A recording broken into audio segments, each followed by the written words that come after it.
Are we together? Very good. Welcome to Good Morning Kenya. It's a beautiful Wednesday morning. The month is moving slowly, being the 5th day of this great month of March. Welcome to this beautiful show that we always, I want to say always and usually. So which is which? Marie, which one should I go for? Between? Usually and normally. Both are correct. Welcome to the show. I'm Victor Olo. All right, so today on The Viewpoint, I want to take a look at so many things that is happening across the country. One of them, and which I want us to dwell on pretty well, and I want you to talk to us on our social media platforms, wherever you are in the country, to be specific. Is SHA working for you? That's a simple question. Are you registered on SHA, and have you used it? If not, what are you waiting for? If you've used it, how is the experience? Yesterday, the president said that there's a cartel of people who try to bungle NHIF, and that is why they're also back on SHA, and he's put all the loopholes to make sure that they are not found. On the front page of the Standard newspaper, we have this, SHA Billions Web.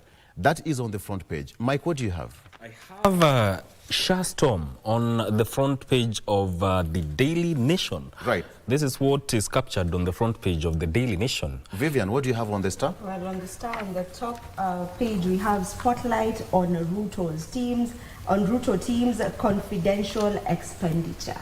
Thank you. Yeah. Talk to us. What is your feeling, general feeling out there? I'll be having Lucy Moria. Lucy Moria is a political analyst. She'll be joining me here on set shortly at 7. Dr. Peter Mulinge is a leadership expert. I'll be having Wilson Sosion, who is former nominated member of parliament and former NAT Secretary, and Brian Oduor, who is a political analyst. They'll be joining me here at 7. Let's talk about SHA. Is it a sick nation? Are we getting it right? Or do we have cartels, as the president said? That's coming up. Vivian, good morning. And that is the big question. Good morning, Victor, and a very good morning to each and every one of you who is tuned in on the show this beautiful Wednesday morning. As is the usual, we are pleased that you have chosen us to start off your day. Now, today being a Wednesday, you know that we have a segment where we get to celebrate women. We have a segment where we get to bring women who are doing something, you know, for their communities, for their country, and so on and so forth. Today will be no different, of course, and even as we get to celebrate, this is Women's Month, as we gear up to the International Women's Day, which is celebrated every single year on the 8th of March, so that will be on Saturday. As we gear up to that, it is only right for us to get to host the women that I'll be hosting here today. That is Women in Engineering. For the longest time, engineering was deemed a man's career. You know, it's male-dominated. It has been male-dominated for years, but we're having women who are breaking the barriers and taking on these careers that were once fit for the male species. But now we will be having them here in studio just to get to talk about the engineering career for them as women, and just to get to also speak to a young lady who's out there watching us and who wants to also venture into that particular field. So you definitely want to stay tuned for that conversation later on in this program. For now, Mike, good morning. Good morning, Vivian and team, and to everyone who is watching Good Morning Kenya. Of course, as I said, this is the gold standard of starting your morning, where we talk about politics and everything that is shaping public conversation, including, as we have highlighted, matters to do with SHA. Now that the Auditor General has passed the baton to the Parliament to decide whether to cancel this SHA system or do away with it completely. So as she put it, the ball is in their court, and we shall be following that to see how it pans out, and rest assured KBC Channel 1 will be informing you accordingly. My name is Mike Migwe. Thank you for tuning in to Good Morning Kenya every morning. And now a lot that is happening within the country will be talked about in this program, so you want to tune into that. And good morning, Marie. Well, a very good morning to you all joining us here in Nairobi and across the country. And it's not just, the local dailies talking about SHA.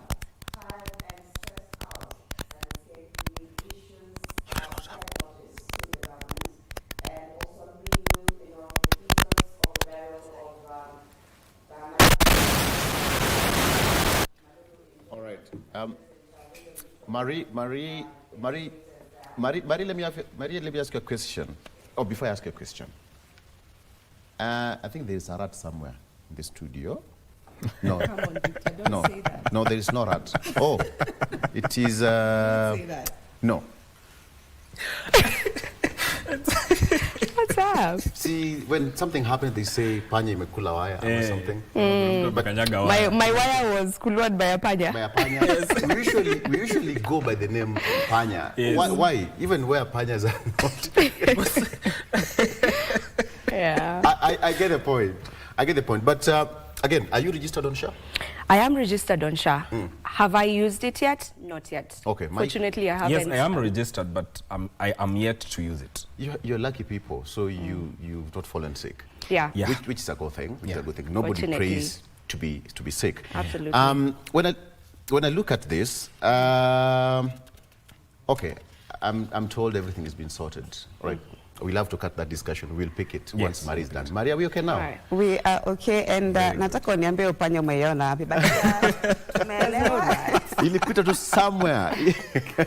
Yeah, it did actually disrupt a little bit, but we are back. Thank you so much for noticing that. And just like I already told you, SHA is making headlines, especially after the Auditor General, report that came out. Yeah. And so KMPDU are saying they're tired and they're stressed out, and they've issued a 2-week strike notice over what they term as an ending suffering of patients under SHA and a strange disease outbreak in Kisii. What is it all about? I'll be telling you more in the news. And fare thee well. Late Malava Member of Parliament Moses Malulu Injendi is laid to rest at his rural home in Malava, that is in Kakamega County. And let's begin with the threat of KMPDU, protests, where the Union of Kenya Civil Servants and the Kenya Medical Practitioners, Pharmacists and Dentists Union, KMPDU, have issued a 2-week notice for countrywide protest if challenges faced by patients under Social Health Insurance Fund, SHA, are not addressed. They lamented that despite deductions of their members' salaries to the fund, they do not access treatment under the cover. Let's get more details of that story.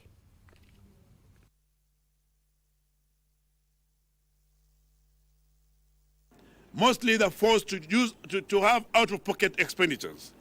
And we as unions are not ready to keep seeing our members frustrated. We cannot keep on seeing our members stressed. We cannot keep seeing our members doing fundraising on things that are being deducted for every single month. And for that reason, the Union of Kenya Civil Servants and Kenya Medical Practitioners, Pharmacists and Dentists Union have today, in a singular voice, give the government 2 weeks to resolve any challenges that are there with the comprehensive medical scheme of the civil servants within 2 weeks. Failure to which we are going to begin a series of demonstrations from 18th of this month. Whatever we have currently is not serving the Republic, is not having any interest of Kenya at heart, because as we are talking today, we have a number of civil servants who are stuck in the hospital, cannot be discharged because of the payment of hospital bill. We need to audit the whole fund. We know what our money has done so far. We need to know the money we are collecting is going where. If Auditor General herself has questioned this, can we continue pumping money to a facility which is bottomless? There can be no power greater anywhere beneath the sun, yet whose force on earth is weaker than the feeble strength of one. The late Malava Member of Parliament Moses Malulu Injendi was laid to rest at his rural home in Lukusi village, that is in Kakamega County. The ceremony was attended by locals, political leaders and government officials led by President William Ruto. While condoling with Injendi's family, President Ruto also used the opportunity to caution Kenyans to shun the negative publicity on the Social Health Authority, SHA, which he said is perpetrated by those who use loopholes to loot the defunct National Health Insurance Fund, up to 40% of the fund. Weekly for Kech with the details. Friends, family, politicians and government officials led by President William Ruto gathered at the late Moses Malulu Injendi's rural home in Kisii village, Malava constituency, Kakamega County, to bid farewell to the fallen lawmaker. Speakers heaping praise on the late Injendi as a steadfast leader and a public servant who championed the educational right of his constituents and Kenyans at large through his membership of the Education Committee at the National Assembly. Na mwaka jana nilikuwa na bill ya school feeding. Na yeye akaniambia, mama, hiyo bill umeguza roho yangu kwa maana hiyo bill inaguza watoto. Kwa miaka 12 faili yake katika bunge haina dosari yoyote, hata siku moja speaker kumwambia you are out of order. Nimesema bila ya taswishi kwamba huyu Malili Injendi pia ni jemedari wa maendeleo. Injendi was further eulogized as a humble, hard-working family man who also had the interest of the less fortunate at heart. Alipenda kila mtu, hajalishi wewe ni nani, unatoka wapi, unavaa aje, unafanana aje, unaongea kivipi, alikupenda tu. Amesaidia hata walimu, ameandika walimu wengi Kabarasi. Amesaidia hata wale ambao hawana chakula. Kuna wakati alinunua chakula mingi akawa na supply kwa mama wajane. In honor of the fallen legislator, President William Ruto announced that he will take a personal initiative to ensure the completion of all development projects that had been initiated by the late Injendi. This would include last-mile water connectivity, road constructions, and a school bus for Kisii Secondary School. Barabara ya kujenga ya kutoka Majengo, ECD iko hapo inaitwa Majengo, iende Mwamba na iende Tarbo. Pia hiyo tumetangaza inafungwa mwezi huu, inaanza kujengwa mwezi ujao. The head of state also used the opportunity to dismiss claims that the Social Health Authority was in the hands of private operators, maintaining that the new healthcare system is firmly under the control of the government. That system will not be paid for by the government of Kenya.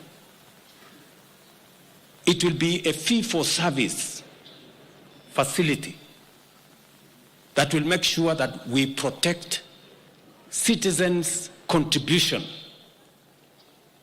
The people who are complaining are the fellows who have been stealing from us. They don't want a technology system that works because they want to continue stealing from us. I want to tell them the stealing is over, my friends. Move on. He led other government officials in rubbishing claims that the new system was ineffective, saying the country cannot afford to go back to the old healthcare system. Because we want to sort out the problem of fraud of the past. Pesa nyingi ambayo ilikuwa inakusanywa na NHIF iliibiwa na matapeli na wakora ambao walikuwa wanajifanya wako na mahospitali. Fake claims, fraudulent claims consumed almost 40% of the money that was being raised by NHIF. Na hiyo haiwezi kufanyika mimi nikiwa rais tena. It will not happen. Don't listen to the disinformation and misinformation being perpetuated, especially by our media. Focus on your own health. Let us be decent in our reporting. Let us be realistic in our reporting. The late Malulu Injendi, who breathed his last on 17th of February 2025, is survived by his widow, Betty Malulu, and 4 sons, among others. From Kakamega County, I am Wycliffe Okech. Thank you, Wycliffe Okech, for that report. We stay with health, where health workers under the Universal Health Coverage Program are accusing the government of ignoring their plight despite being on strike for 1 month. The health workers who held peaceful demonstrations in Nairobi County on Tuesday have vowed to continue championing their cause until their demands, which include employment on permanent and pensionable terms, payment of their gratuity, and remittance of the National Social Security Fund, among others, are met. These scenes have become a norm for the past 1 month as health workers serving under the Universal Health Coverage Program demand audience with the government. On Tuesday, the health workers, including clinical officers, nurses, public health officers, laboratory technicians and nutritionists, pitched camp at the Ministry of Health headquarters. Tunataka tupewe gratuity yetu ya miaka 5. Pia tunataka tupewe kitu kinaitwa PNP ama mkataba wa kudumu. Lakini wakati ilifika ni kukua converted to PNP. That is where the time the government drew the line. 91% of the facilities in Kenya are primary healthcare facilities. Yes. The people who are manning those facilities are the UHC staff. After Afya House, they proceeded to Parliament buildings, seeking an audience with the health committees of both houses. Tumetoka huko ndani kuangalia the progress of our petition that was submitted on the 11th of February this year. Tumeambiwa at the National Assembly there is no health committee because ilivunjwa, so our petition cannot be worked on. A section of senators and members of National Assembly who had their chance and came out to address them vowed to ensure their welfare is looked into. Ile kazi mnafanyia Kenya hii, haki ya Mungu, hamfai kuwa kwa barabara. Na kabla senator Mengo hajapata mshahara, nyinyi mnafaa kuwa mmepata wa kwanza. Pesa iwekwe ya kutosha kwa devolution, kwa counties, iende ikalipe wafanyikazi wa health. PNP.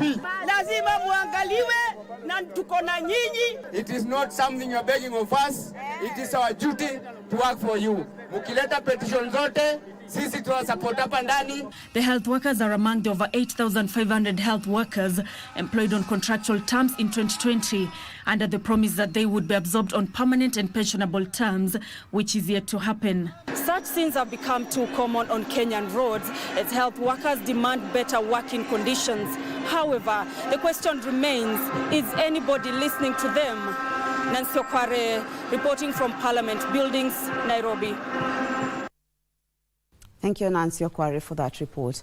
Now, the Ministry of Health has attributed the life-threatening disease outbreak in Kisii County to water contamination. Speaking during a visit to the county, Public Health Principal Secretary Mary Modhoni revealed that tests conducted in the area have confirmed the presence of fecal matter in a community borehole which has been in use for a while.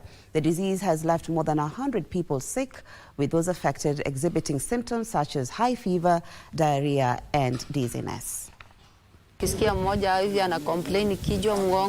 Following tales of agony and suffering by the residents of Nyabigege and Amarondo villages about the ravages of a mysterious disease, the Ministry of Health on Tuesday swung into action in response to the outbreak. The ministry said laboratory tests confirmed that a borehole in Amarondo village was contaminated with fecal matter. We also have other samples that are in the lab that are ongoing investigation. We will also subject the samples that have already been confirmed to further testing so that we confirm fully that the water is not fit for human consumption. P.S. Modhoni, who spoke after meeting Kisii Deputy Governor Elijah Obebo and County Commissioner Joseph Kibet, ordered a temporary closure of the borehole and residents to seek alternative source of water. The PS stressed that there is no need for panic, even as she advised the residents to observe high levels of hygiene while the government works round the clock to contain the disease. And also ensure that if you feel sick, you must go to hospital. Tunaambia Mwenyezi Mungu ni asante kwa sababu hakuna maisha tumepoteza, si ndio? Wajua ugonjwa kama huu ukitokelezea, ni lazima wanasayansi ambao ni madaktari wajue ni nini. And 4 people were killed in 2 separate banditry incidents in Kerio Valley, that is in Elgeyo Marakwet County. Among the deceased, 2 learners from Kimongo Primary School. The assailants also made away with an unknown number of livestock. A manhunt for the bandits is currently underway.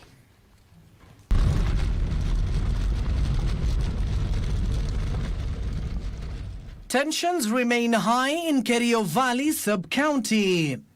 The latest banditry incident has led to the death of 4 people in 2 separate attacks. Mpaka jana wakora wachache wakaweza kuharibu ile uhusiano na ile amani ambaye tayari Mungu ametupatia. Ile amani watu wetu walikuwa wameenjoy. Ile amani watu wetu wameweza kutangamana kama jamii zetu. 3 of the deceased were attacked in Koitum area, Elgeyo Marakwet. They included 2 children who were ambushed and shot on their way home from school near Sokobora, close to Tot in Elgeyo Marakwet. Confirming the incident, the Chief Peace Officer in Elgeyo Marakwet County, Lawrence Mutual, said the recent attacks were retaliatory. The 4th victim, identified as a herder, was killed in Diratiati constituency, Baringo County. A multi-agency security team comprising of the Kenya Defence Forces, Anti-Stock Theft Unit and General Service Unit are currently hunting down the bandits. Wale wakora wote ambao walifanya kitendo hicho waweze kuchukuliwa hatua, na naomba kwamba watu wetu waweze kupatia nafasi maafisa wetu wa usalama waweze kuchukua hatua, wana kwamba wale wakora wote ambao waliweza kufanya kitendo hicho wameweza kushikwa. And you will watch and access more content, especially sports, on the Kenya Broadcasting Corporation platforms if a bid by Canal Plus to acquire Multichoice Group is sealed. A team from Canal Plus and Multichoice Group were on Tuesday morning at the Kenya Broadcasting Corporation on a fact-finding mission about shareholders of Multichoice Kenya. Kenya Broadcasting Corporation chairperson, that is Tom Shinde, said the deal would open up local content to a wider audience. Group Canal Plus offered 125 rand per share to acquire South Africa's Multichoice Group, which owns 60% shareholding in Multichoice Kenya, with the remaining stake held by the government of Kenya through the Kenya Broadcasting Corporation. We believe in ecosystem, and this is why in all of our countries we have strong partnerships and links with the local producers and broadcasters, and first of them, the national broadcasters. If sealed, the acquisition would transform Canal Plus as part of its expansion strategy in Africa, particularly in English-speaking regions. The deal is expected to benefit shareholders such as Kenya Broadcasting Corporation, with the audience reaping benefits of a diverse content. It will provide with its synergies that will make it possible for this company now to acquire programs at a slightly less price than is currently possible, particularly programs that have to do with sports, because those are the key audience drivers. Mashinani expects the Kenya Broadcasting Corporation to benefit from infrastructural development, capacity building and strategic partnerships from the Canal Plus takeover of Multichoice Group. Most important for us was the assurance that with the new strategy that is coming up, with the capacity to acquire more programming, open up more viewers, we should be assured of an audience, of a dividend. Canal Plus is expected to continue offering subscription-based services and premium content offerings if it seals the takeover deal of Multichoice Group. Importance of this is to grow what we currently have, to make sure that the preservation of local languages continue, and the enhancement of local cultures. And that's what Canal Plus also stands for. They were speaking after a consultative meeting at Broadcasting House that was attended by the management of the Kenya Broadcasting Corporation and top officials drawn from the Multichoice Group, Multichoice Kenya and Group Canal Plus. And the National Assembly is seeking to amend the Public Audit Act 2015 to align it with the Constitution following a declaration by the High Court that termed some sections of the law unconstitutional. The Public Audit Bill 2024, sponsored by the government, further seeks to seal the undesirable 3-month vacuum between when the Auditor General retires and when a successor is in office. The 72-clause Public Audit Bill 2024 is expected to be a game-changer in the audit of public resources, as the government is proposing the establishment of an Audit Advisory Board, which will be composed of the Auditor General or a person nominated by him or her, the Attorney General of Kenya, Institute of Certified Public Accounts nominee, Association of Professional Society of East African nominee, Law Society of Kenya nominee, and Chairperson of Public Service Commission. The bill, which is expected to supplement the auditing process, will see the Auditor General sit in the Audit Advisory Board, with the board expected to select its chair, who shall not be the Auditor General. Further, the bill limits the tenure of the board to a period of 3 years and may be eligible for reappointment for another term. The functions of the Audit Advisory Board includes budget plans and estimates, human resource management and development, and any other matter that may be referred by the Auditor General. According to the bill, the audit role and the process will solely remain with the Auditor General, contrary to reports that those powers will be taken by the Advisory Board. A look at business, where more than 90 investors have sealed deals to establish industrial parks and special economic zones in the country. Kenya Investments Authority CEO John Mwendwa says special economic zones and industrial parks have a huge potential that should be exploited by medium and small enterprises. County industrial and aggregation centers, industrial parks, as well as special economic zones are being set up across the country as Kenya targets to increase value addition to agricultural produce as well as enhance manufacturing activity. Speaking during the launch of the Link Warehousing and Logistics Park within Tatu City in Kiambu County, Kenya Investments Authority CEO John Mwendwa underscored the role of the industrial parks in supporting businesses and the economy, with stakeholders noting that over 90 businesses are at different stages of setting up operations. The government has been very strategically trying to attract and retain investments. As the Kenya Investment Authority, we are the agency that is responsible for this agenda across government. Whether you're in the special economic zone or an export processing zone or outside there, it's our business to make it comfortable for you. We've licensed a total of 43 special economic zones across the country, and we have got over 90 enterprises now fully licensed and operating within some of those zones. They said Kenya is keen on fostering sector-based investment opportunities to attract and retain foreign direct investments. We believe the ecosystem, such as the Link and what Tatu City has been able to do, is really part of being competitive. The first phase of the 2.5 billion shillings Link Warehousing and Logistics Park has created over 1,000 jobs. We saw the need to cater to small, medium enterprises in Kenya, but in both internationally, to give them a compact but yet expandable facility. Sports now, where Kenya's preparations for the 2024 Africa Nations Championship, CHAN, and the 2027 Africa Cup of Nations, AFCON, are on course. During a Senate Committee on Labour and Social Welfare session, Cabinet Secretary for Sports Salim Vuria updated the committee on the ongoing construction and renovation of key facilities for both events. The CHAN and AFCON tournaments will be co-hosted by Kenya, Uganda and Tanzania in August 2025 and 2027 respectively. The sports CS addressed concerns over the delayed CHAN, which was rescheduled from February to August this year. Sports Principal Secretary Engineer Peter Tum highlighted the government's focus on infrastructure development and grassroots sports academies, emphasizing the importance of exposing Kenyan teams to global competitions for their growth and development. Meanwhile, CS Mvurya also welcomed the new Harambee Stars head coach Benny McCarthy and pledged government support in restoring their lost glory.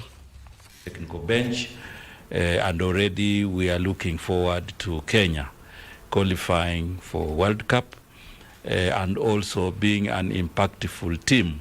This is a culmination.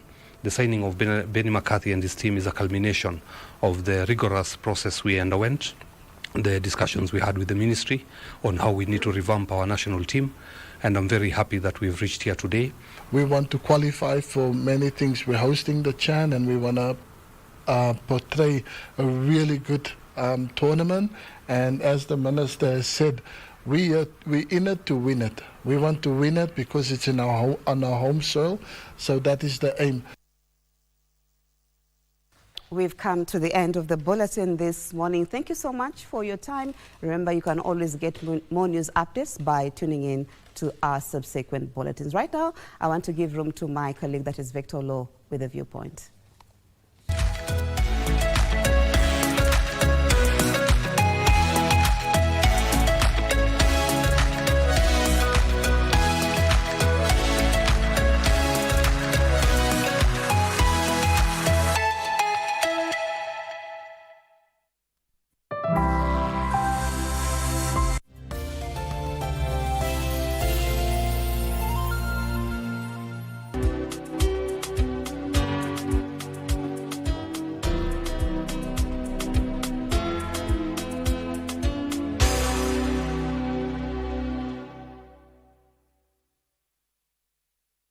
Are you a talented artist? Or are you passionate about a topic you want to discuss? But money can be very hard to find for an upcoming artist. Don't worry, Studio Mashinani has got your back. Sign up on ajira.co.ke to book a session with our music and video producers across the country. Work on your music, jingles, spoken words, and even podcasts to realize your dream. All for free. Studio Mashinani, Radani Talent.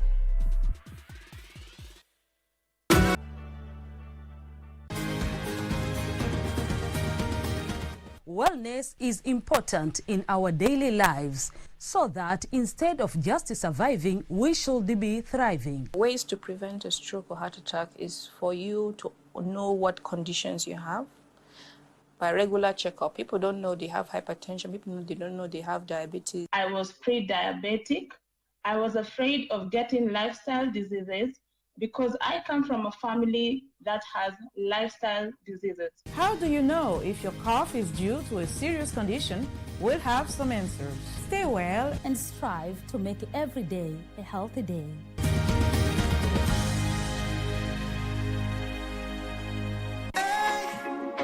Friday night again.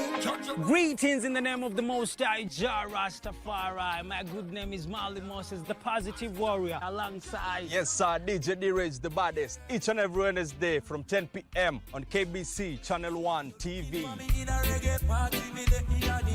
Tunakuletea the biggest reggae party in 254 in a yard extra. Extra niceness of reggae music. Extra dose of entertainment. When the thing is nice, we have to do it twice.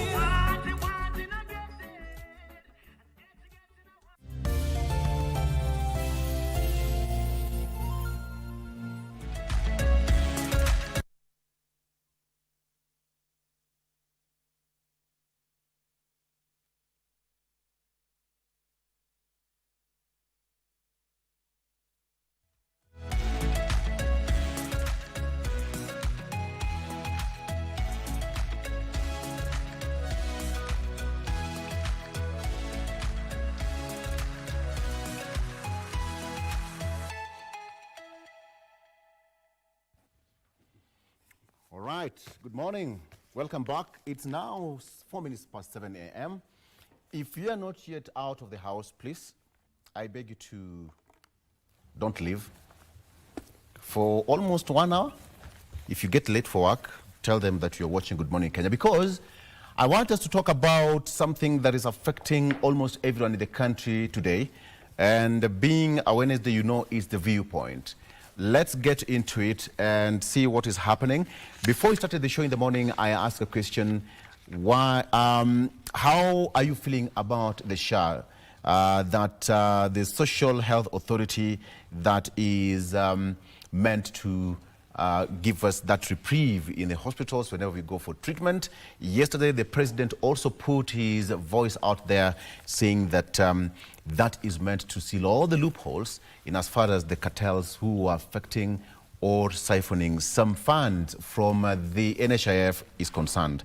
So today, let's talk about it. But as far as that is happening, the Auditor General, that is Nancy Gadongo, told MPs that the ball is in their court to make sure that it works. I have able panel today. Let me start with the lady. Being International Women's Week, lest I be put on the spot, gentlemen. Tuvumilie tu for now. Lucy Moria, she's a brilliant lady. She's a politician. She's a lady of all trades. Good morning. Good morning, Olo. How do you feel? It's another year we are celebrating women. Let me start by asking you that.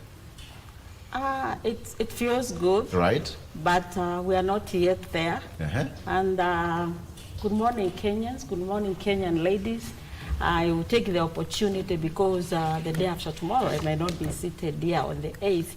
Although the whole month is supposed to be Women's Month, the whole month of March. Yes. So I wish them well, and yeah, I told them we still have to pull out our socks.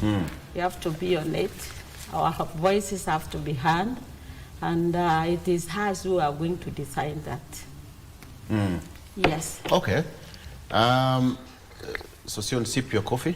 Good morning. Good morning. Good to see you. The coffee is nice. Very well. We know how to brew it. Yes. We are good brewers. Good to see you. Welcome. Thank you. Do you have SHA? Yes. It's working. I'm registered. Yeah. It's working. It's working. It has been running for 5 months. Okay. 16 billion has been expended for shift. That is cases of level 4, 5, and 6. 17, I think. Yeah, 17 billion. Yeah. And those are patients who are treated. And some 2 billion has been expended on primary health care. And a lot of activities have increased within the primary health care. Many Kenyans are utilizing the primary health care facility. And by the way, primary health care facility is fully funded by government. It has nothing to do with membership contribution. Yours is working? And all Kenyans. It's working. Okay. And the emergency and critical illnesses program is working. Patients with dialysis are being attended to across the country. There is a good story about the development, the rollout, despite the little teething challenges, which we agree they are there, they must be fixed. And the rollout, we are just 6 months into the rollout. We are yet to complete a whole year of a full circle of rollout. And so I am sure some of these challenges and some of these business interest fightbacks which are forming, the splash, the front page, the big stories everywhere will dissipate. It only, where there is... Let me introduce the rest, then we'll get into it. You know, you've already started the conversation. You've already started the conversation. That's how it was. Ask me a question. All right. Dr. Mulinge, karibu sana. Oh, thank you. He is a leadership expert and a coach and a mentor to so many in the country. It's good to see you after being now. It's been a while. Yes. You're well. Yes, I'm back. Karibu sana. Thank you. Karibu. And Brian, also with us here today. Again, Brian, good morning. Good morning, Kenyans. Good morning, women. And to our women, we love you. Yes. I hope SHA will help you when you are going to give us the next generation. I believe SHA has been misconstrued, but we'll talk. I'll enlighten the masses about a few things. Very good. Yes. Why don't we just take a look at the front page of the local dailies before we get into it for the sake of our viewers? First of all, let me start with the Daily Nation. Daily Nation's SHA Storm. That is SHA Storm. The lady on the front page is Auditor General Nancy Gadongo. She appeared before Senate yesterday, and there we have it, SHA Storm. Let me give you a quick one. Auditor General Nancy Gadongo has told MPs that the ball is in their court on whether to terminate the controversial 108 billion shillings Social Health Authority SHA system after her office exposed the rot in the contract, with the damning revelations kicking up a storm. What's the program's fate? That's a big question. What's the program's fate? That is what we have here. You can take a look at that story. But according to them, it's more of a scandal, where senators now say that project has turned out to be a vehicle for looting public resources. That is on the front page of the Daily Nation. Very quickly, the Standard, SHA Billions Web. SHA Billions Web. Again, the lady on the front page is Nancy Gadongo there. Yeah, SHA Billions Web. You can take... It's an illustration on who is responsible for what and how much was allocated for different enterprises in as far as this illustration is concerned. All right. And he said that as millions of Kenyans worry about who will foot their bills if they fall ill, behind the scenes, a network of shadowy firms backed by influential politicians is quietly managing billions of shillings from President William Ruto's flagship projects, raising concerns over transparency and public accountability. What we have on the front page of the Star, there we have it. Spotlight on Ruto's team's confidential expenditure. Mining and lands among those with secret votes. Let me start with you, the only lady with me today, Lucy. Once again, good morning. Good morning. Based on the front page of our local dailies, I mean, what do you make of this?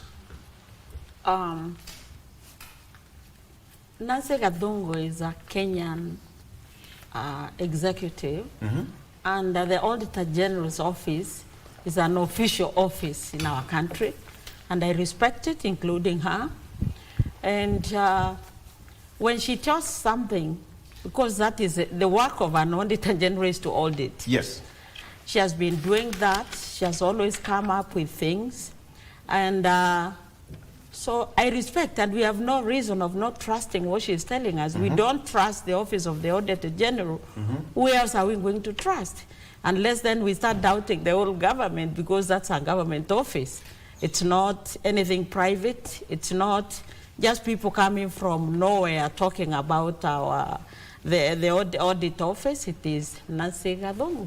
So we trust her. So when she says there's a storm, there's a problem, money is being spent, which is not known where it is going, and SHA is not working, to me, it exactly means that, because may differ with my brother here, Sosioni, he's saying it is SHA is working, and according to him, I happen to be working with the older persons homes and institutions, and the vulnerable group of people, like people living with disability, and they're having a lot of problems when it comes to doing the registration. So even the registration part, we are not even yet there. Yes.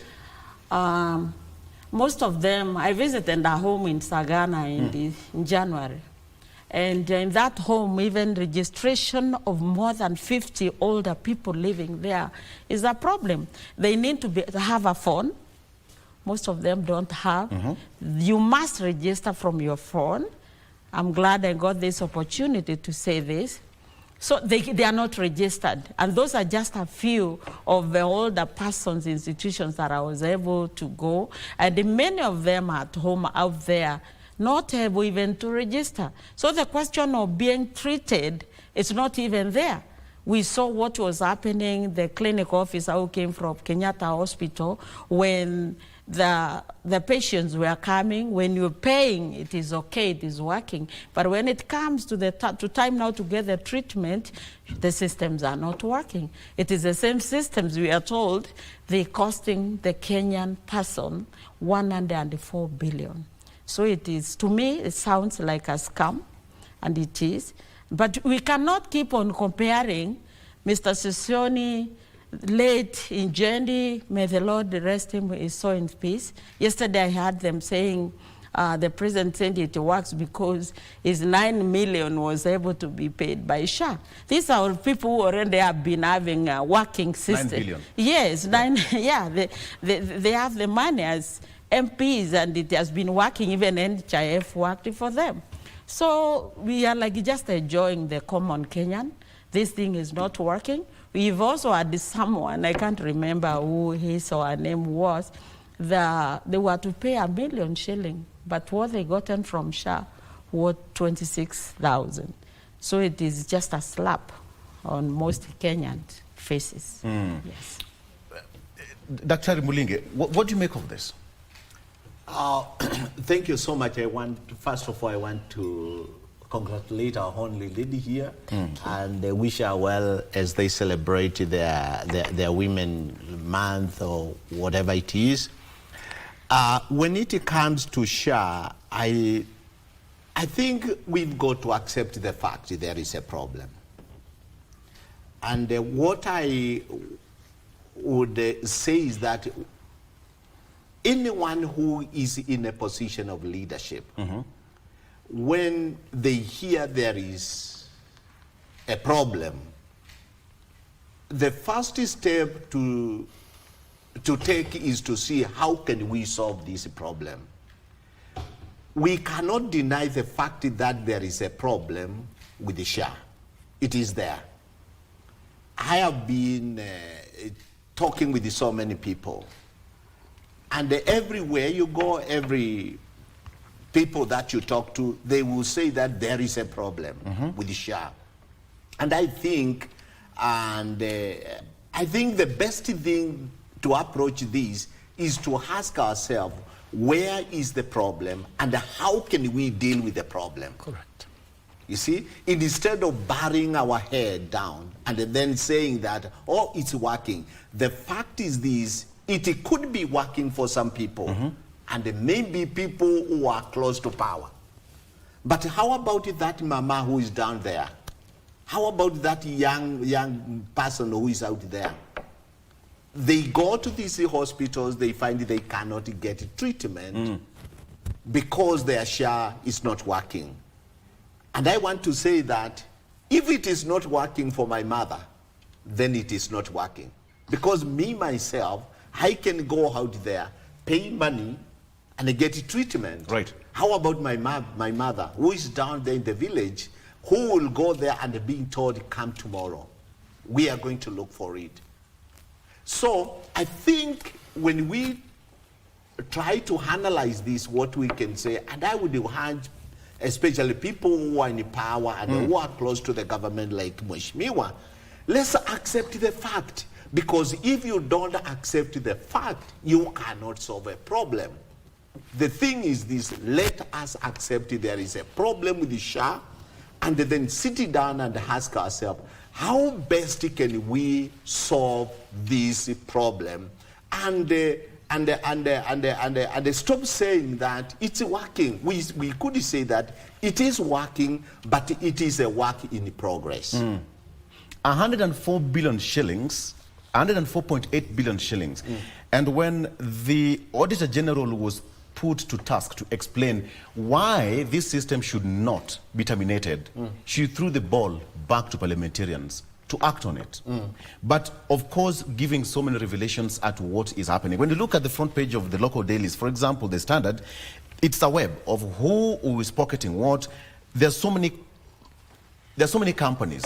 I'll come back to you, Sosion, shortly. Brian. Yes.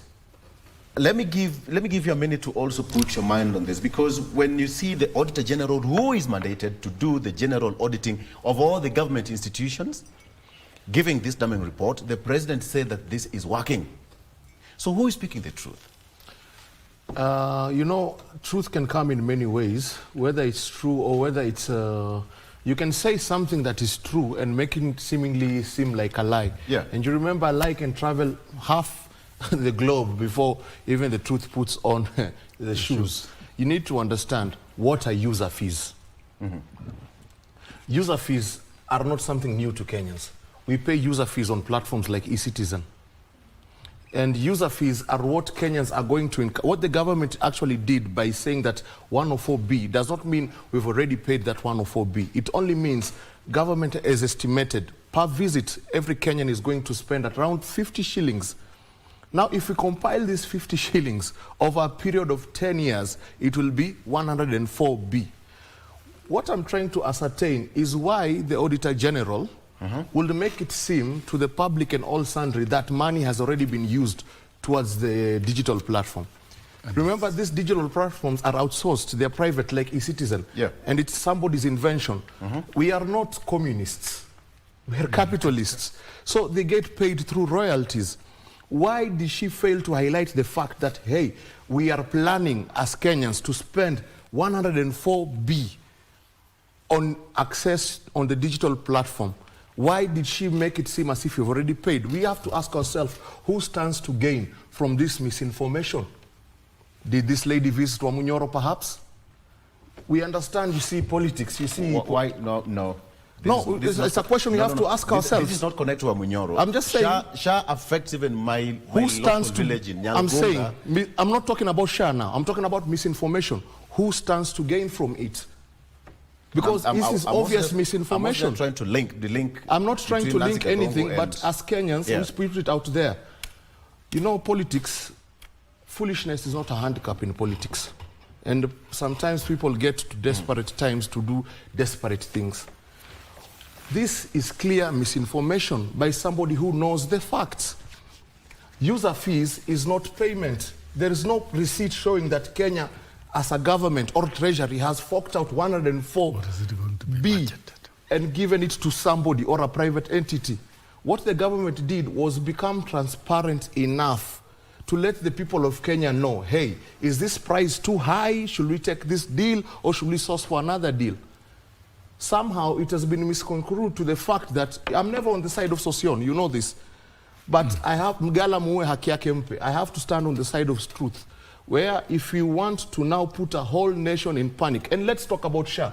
SHA came in so that everybody else can be incorporated, regardless of their levels of life. Everybody else can be incorporated. So from the get-go, right off the bat, SHA was a good idea. We are seemingly having problems with implementation, but that does not mean now we should go back to misery. No, I can remember Bwana Sosion, who vehemently opposed CBC. He, with all his heart, he vehemently opposed CBC. But now we are here going to grade 9. I'm talking to Kenyans and I'm talking to them from my heart. This is our government. This is your government. These are not demons. At some point, give them some benefit of doubt. Do not believe anything without fact-checking. This SHA, though we have problems in implementation because it was hurriedly introduced, I believe let us focus on that angle of streamlining it, not now taking it all and throwing it in the bin again. And then what next? Okay, NHIF was there. What next? NHIF did not cover all of the Kenyans. It only covered employed. A lot of argument has been put out there that it was an alternative way of revamping or improving NHIF where there were some pitfalls. No, it was not improving. It was replacing NHIF, whereby NHIF strictly focused on employed people or people with an income. This one is a government, this one is SHA actually looked at it broadly. We know many people that are not employed. You know quite a few people that are not employed. Now, should they not get health coverage? Okay, I get it. Yes. So what is the point of this, Mr. Sosion?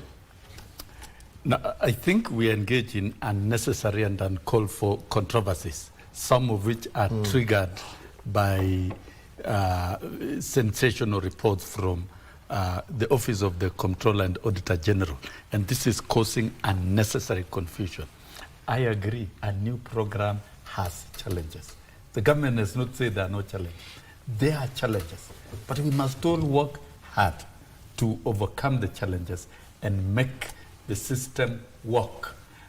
This UHC, Universal Health Coverage Program, is not a walk in the park. And many countries who have started it have actually stopped it, like Ghana. Ghana tried it because of a very poor infrastructure and a very poor approach. Yes. It collapsed. What we are doing in Kenya, we are trying what we have tried over and over again. Gilu tried this in 2003. It never worked. Kibaki administration in 2010, and in fact, the outpatient was piloted here by NHIF. But in 2010, 2011, though it was dogged by a lot of controversies. At that time, I was the vice chair, NHIF, and a lot of issues. I had even mainstream teachers to be treated comprehensively. But because of vested interest and corruption issues within it, I had to ship teachers out to TSC to run their own scheme, which they're doing it up to date, and it is working comprehensively.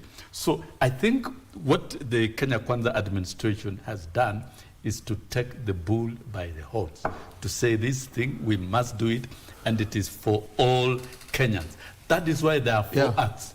PHC Act, that is the Primary Health Care Act, and different from that of Ghana, the primary health care services shall be paid through the line budget of government, so that any Kenyan who attends level 1, level 2, level 3, that is health centers, dispensaries, and sub-county hospitals, can be treated outpatient without paying. And if you have not registered, you can still register within the SHA system. Yes. But then that is not covered by membership contribution.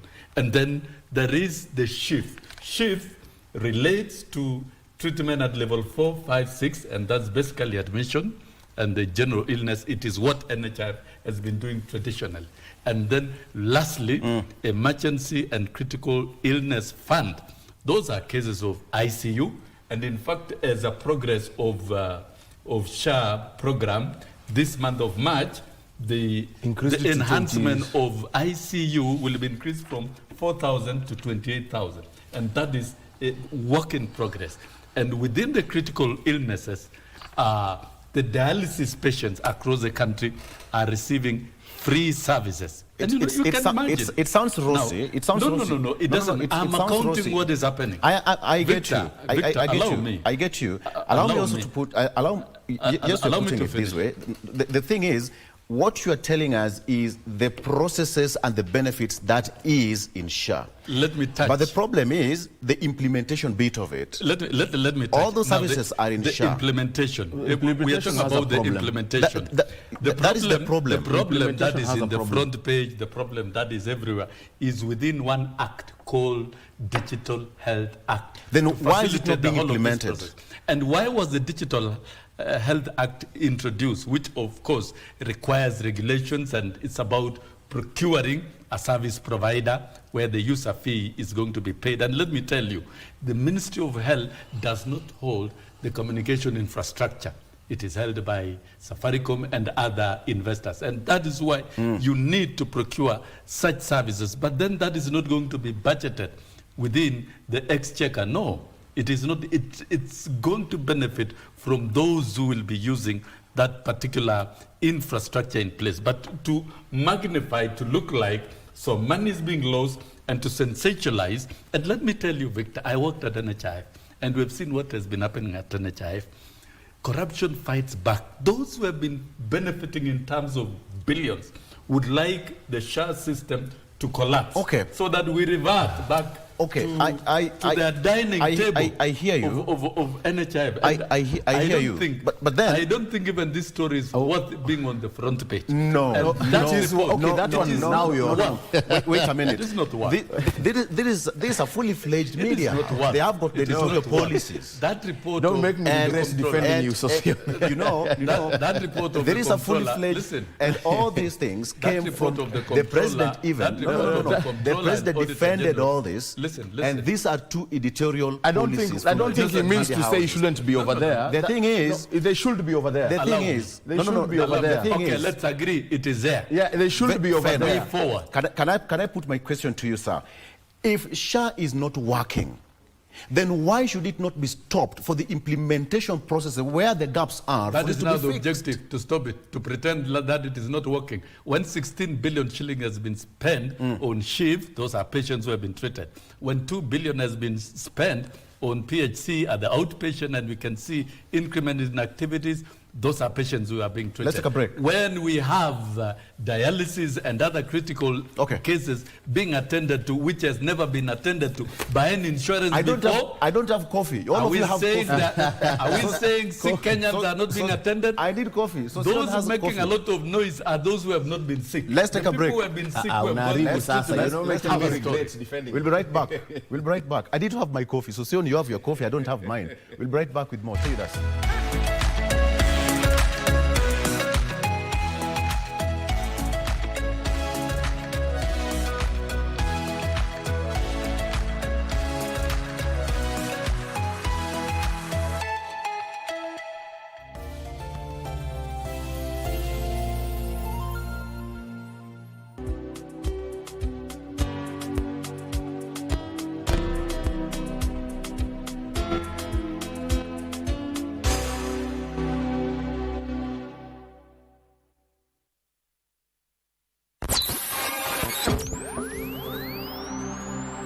Pindi tunapowasha vifaa vyetu, tunapata fursa ya kutangamana na wasikilizaji wetu.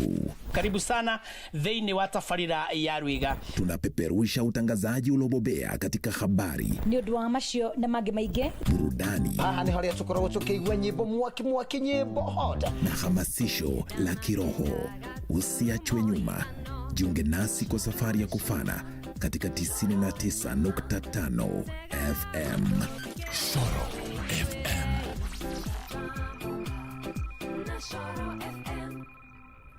Wala yasimini lenye harufu kali limenija moyoni. Mwezi wa Ramadhan unapoanza, basi Waislamu wameandaliwa mengi sana yanayopatikana kwa yule ambaye anafunga. Ukifanya ibada inakuwa ni mudhaafa, ukifanya faradhi unalipwa zaidi, ukifanya sunna unalipwa zaidi. Mwezi mtukufu wa Ramadhani, mwezi una baraka, mwezi una khairi, una rahma na maghfira. unakuwa utaki kufanya ibada, unalala tu katika Ramadhani, unazurura tu katika Ramadhani badala ya kusoma Qur'ani na kumsabihi Allah. Ni mwezi wa tilawatul Qur'an. يا رب أنا عبدك يا رب. Are you available now? Sure I am. Go ahead. I lost my job. Huh? When the truth finally comes out, I promise to find a better job, Mom. Let me take Hey, it get for away you. from me. Don't come closer. Listen, mind your words. Can you give us the room? I want to have a few words with her. All right.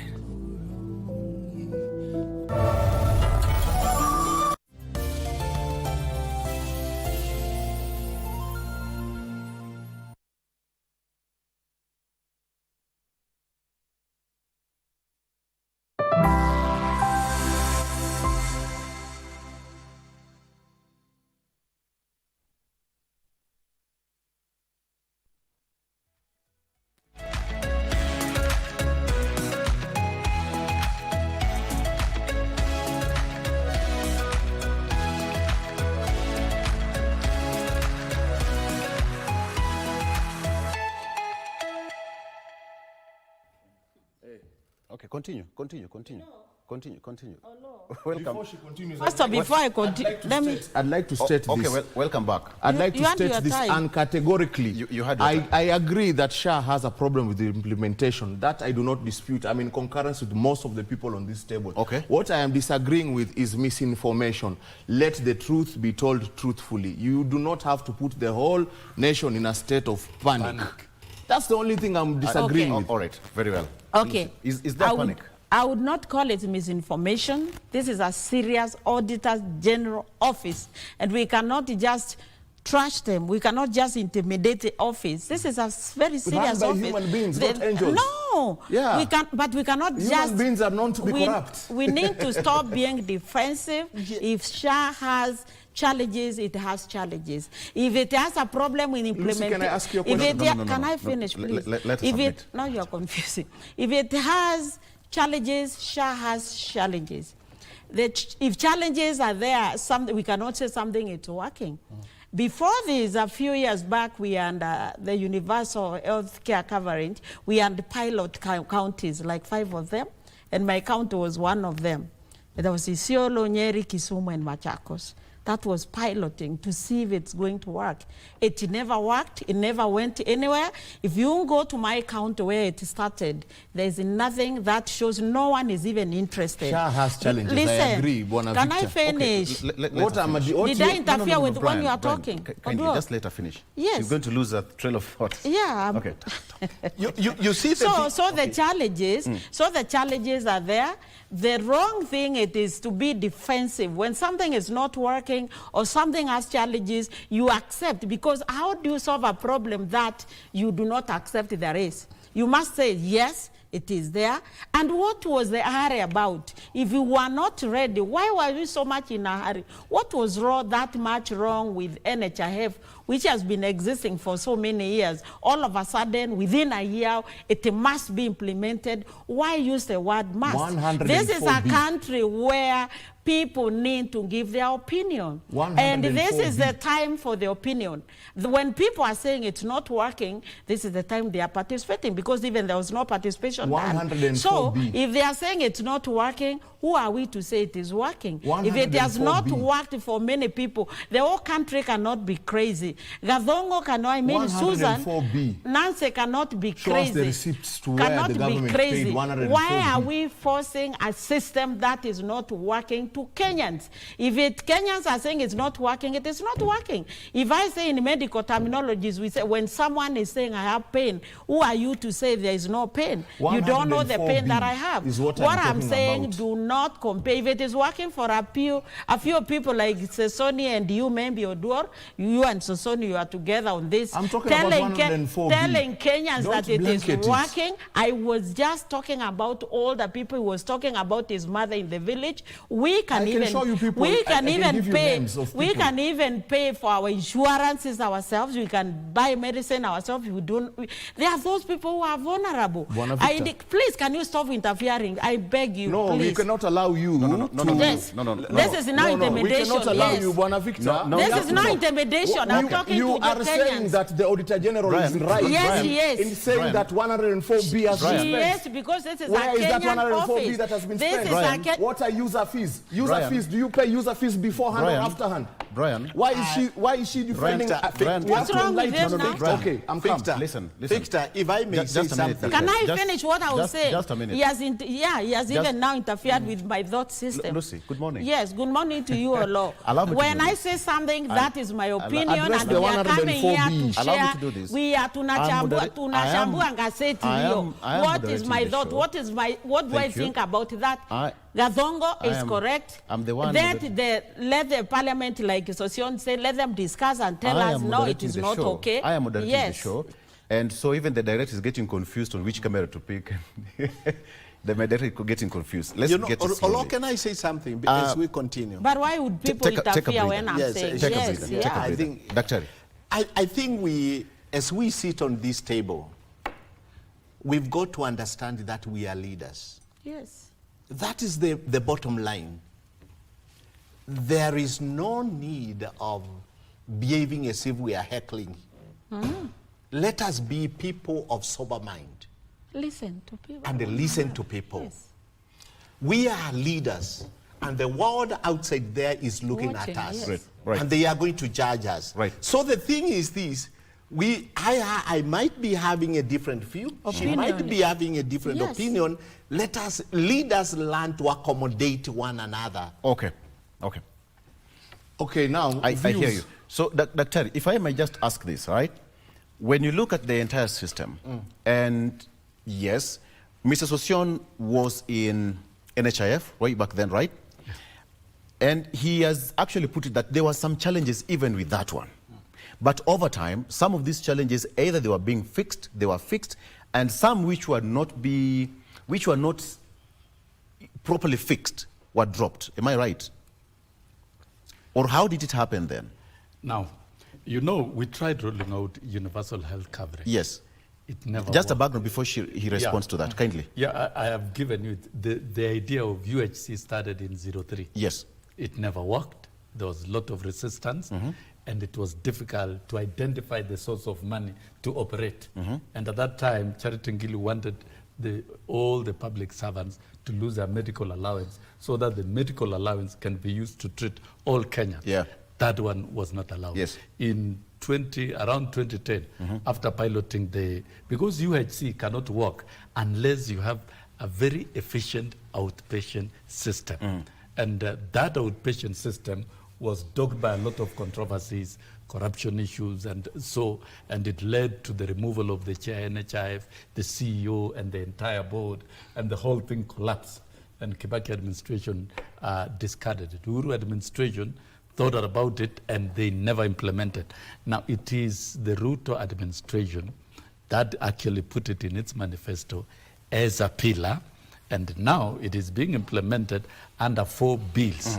And what is bringing controversies here is the 4th bill, that is the Digital Health Act, the digital infrastructure to drive it, to get rid of corruption, to remove duplication, to remove the issues that Dr. NHIF. That is why NHIF was repealed. And I think we are all speaking the same language as Kenyans, that there are challenges. Nobody's disputing that. Even government, nobody's disputing. There are challenges. The concerns that many of us, including Oduor, has, is that we are blowing some issues out of proportion, and it looks like their intention to disrupt and say the whole thing is not working. And from where I am, Victor, you know, we are talking about patients being treated. As we are in this show, there is somebody who wants to visit a dispensary. As you are in this show, there is somebody being admitted in level 4, level 5. As you are in this show, there are cancer patients, dialysis, cases of dialysis. As a teacher and as a representative of workers, I presided over fundraisings to defray medical bills.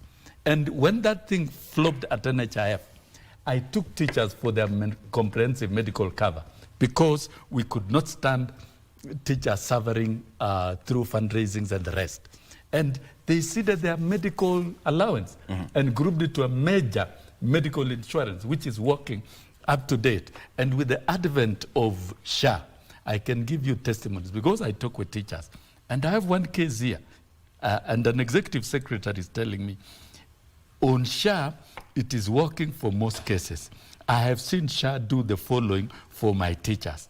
Paid 10% bill for a spine operation for a teacher at a top private hospital. Paid 697,000 K for a bill of 1.2 million for brain operation. Paid 60% of an accident victim and provided him with a wheelchair. All these are teachers and their spouses. Minet, which is now their private comprehensive facility, paid the rest.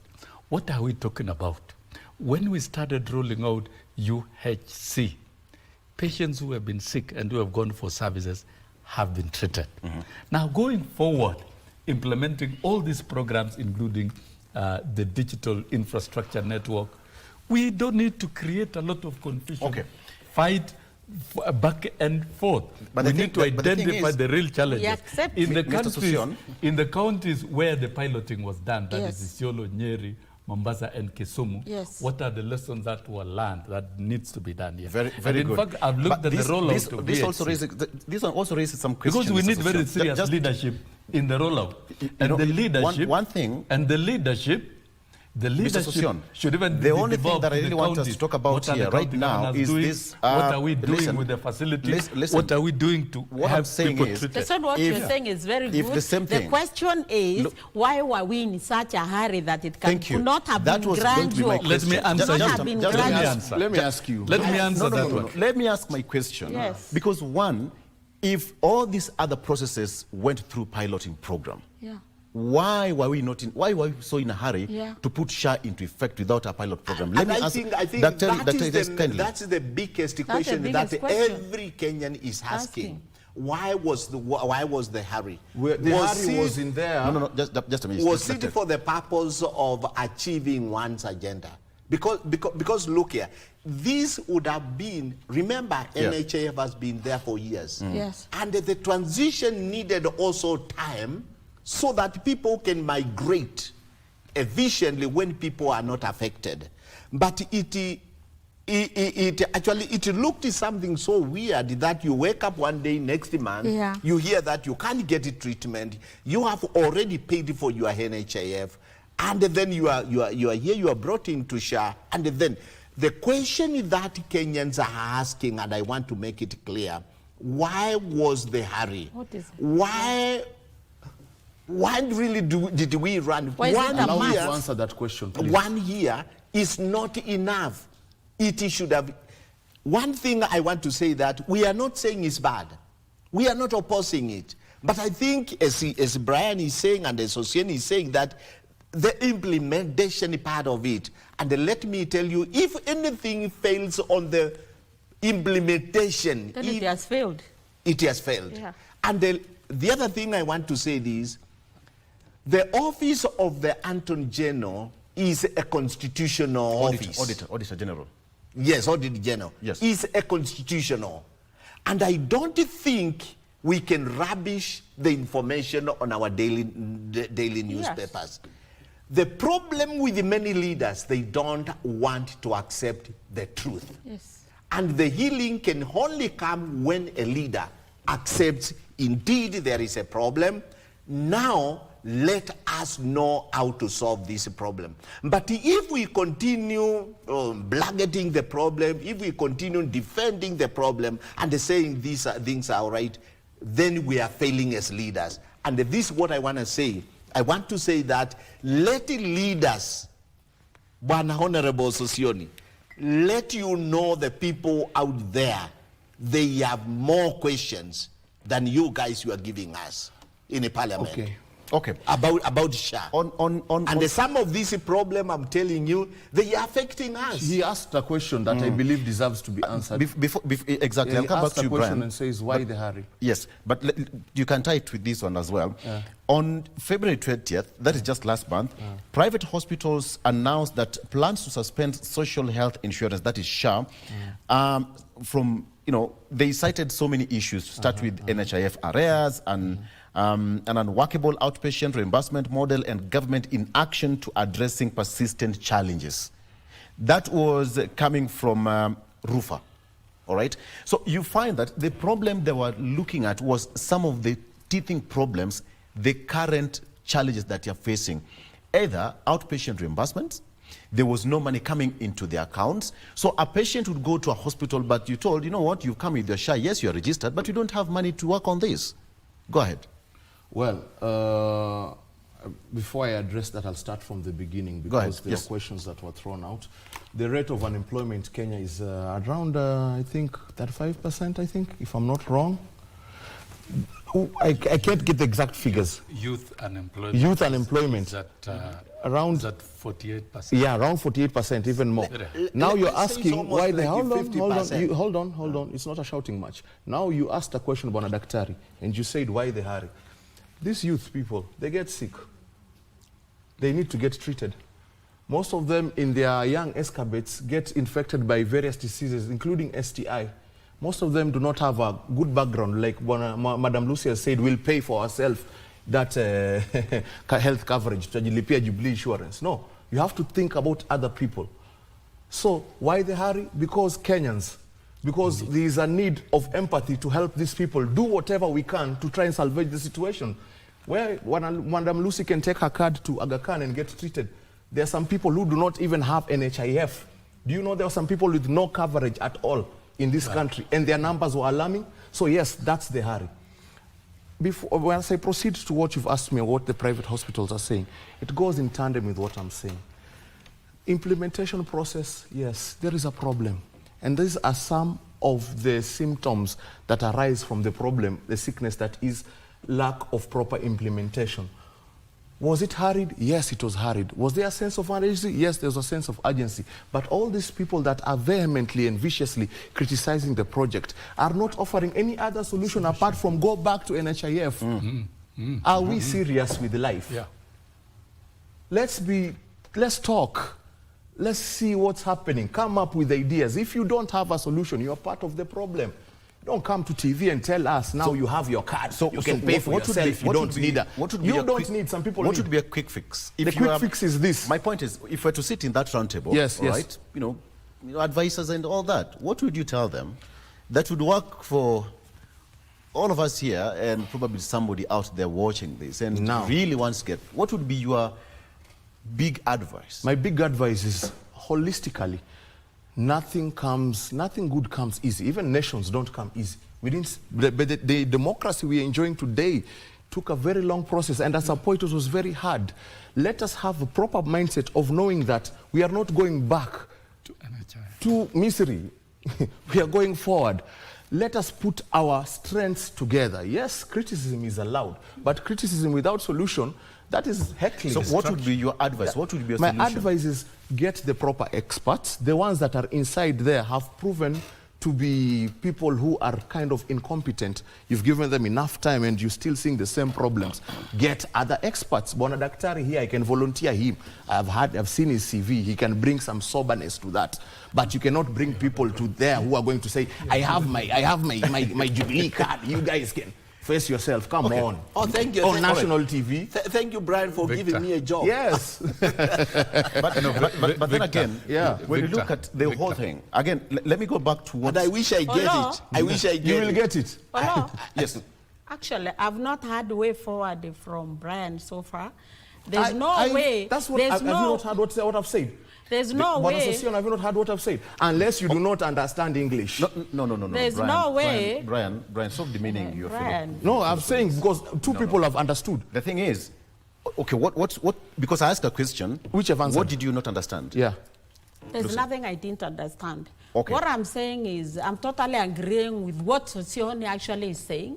Sosioni says is agreeing that there's challenges and problems have been there, not even now, they have been there, and it has been put pending for some time because of the challenges. Right. The thing is we must accept and stop defense mechanisms on and blame work on this, and the newspaper is not right, Nancy is not right. Let us give everyone a space to say, to give their opinion, because right now it is working on opinion. They want, I thought they want to hear from Kenyans who is a victim, who is treated here, who wants this treatment. It's the same persons who are giving their opinion on how it is not working for them.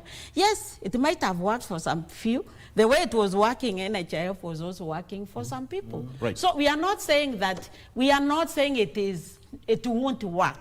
But to put the word must, we put our mind that this thing is not going to stop, it can stop. If it won't work, it won't serve the Kenyans that it's supposed to be serving, it can be stopped. That's why we have public participation. That's why we have freedom of speech. If, and the Auditor General's office is not just a place to give speeches. This is something that has been worked on. It's an integrity, an office that has been working. It is established by the Constitution of Kenya, and it is a respected office.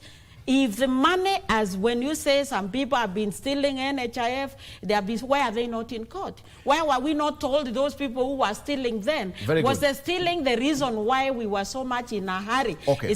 Was that the reason? Why are we in a hurry? Kenyans are not happy. If the incompetent people are inside there working, then why were they put there? Why are we not hearing any streamlining of getting out those people who are not doing things right there? We hear now, yeah, there's a problem, we accept their race, and from now on, this is what we are going to say. But to rubbish, including ravishing newspapers, ravishing freedom of speech should not be used to deprive other people to the right of proper information. Brian, was if you were to sit at that round table as an expert, what would you tell the able minds working on this SHA?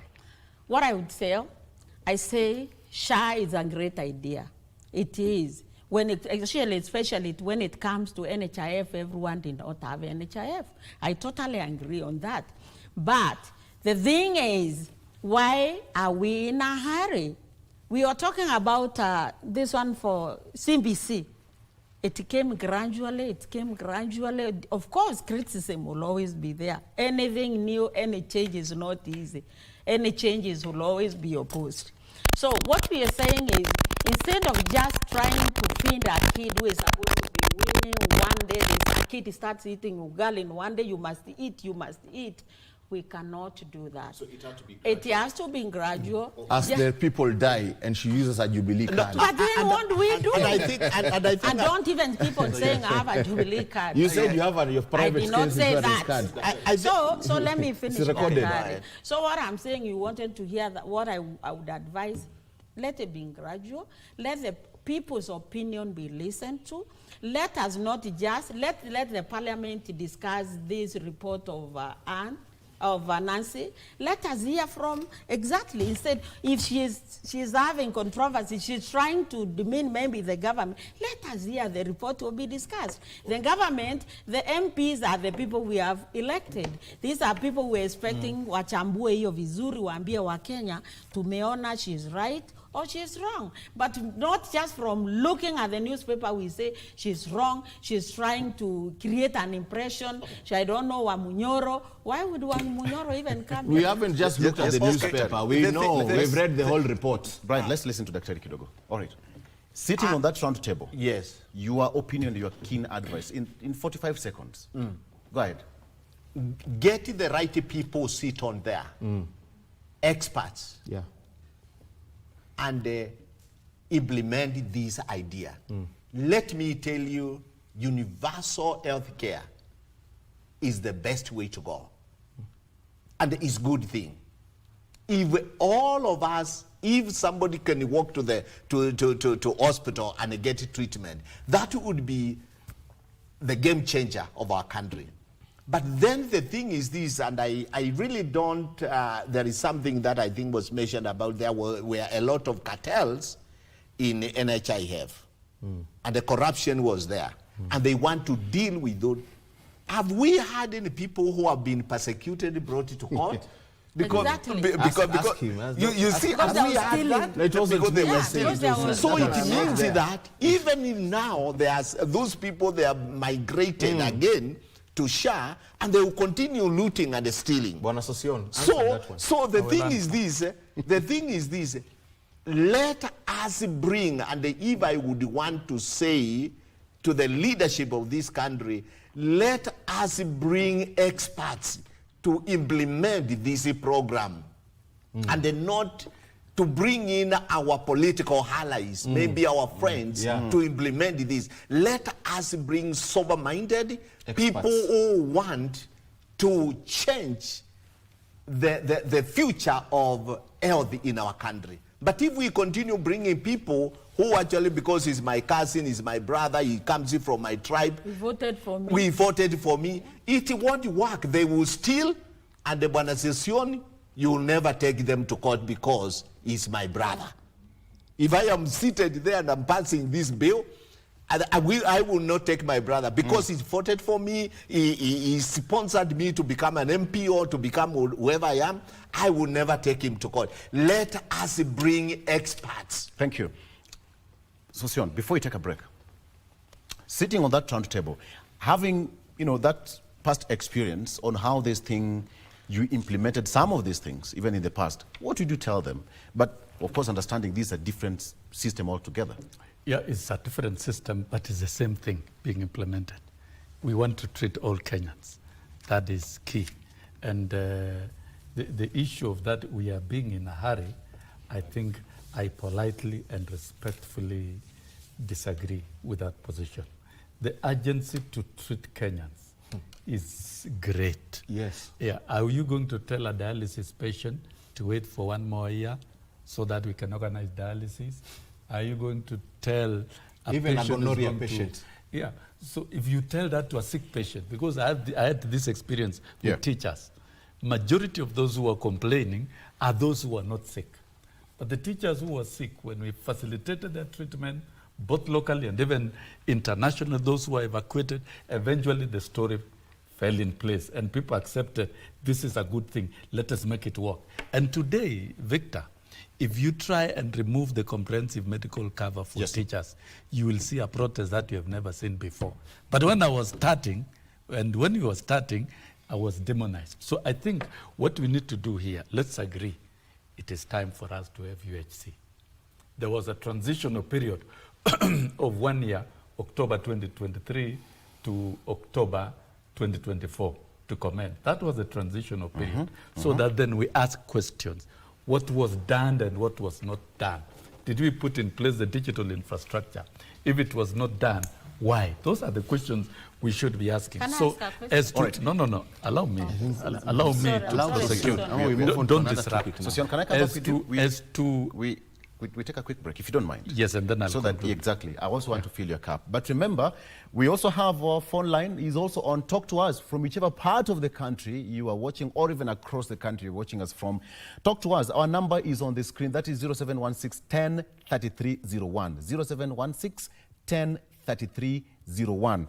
Call in. What is your opinion? What is your question? Or what is your suggestion on how to make this thing work? Let's assume that all of us as Kenyans are professionals on this today. So what would you suggest, or what is your question? Let's take a break. We'll be right back with more. Stay with us.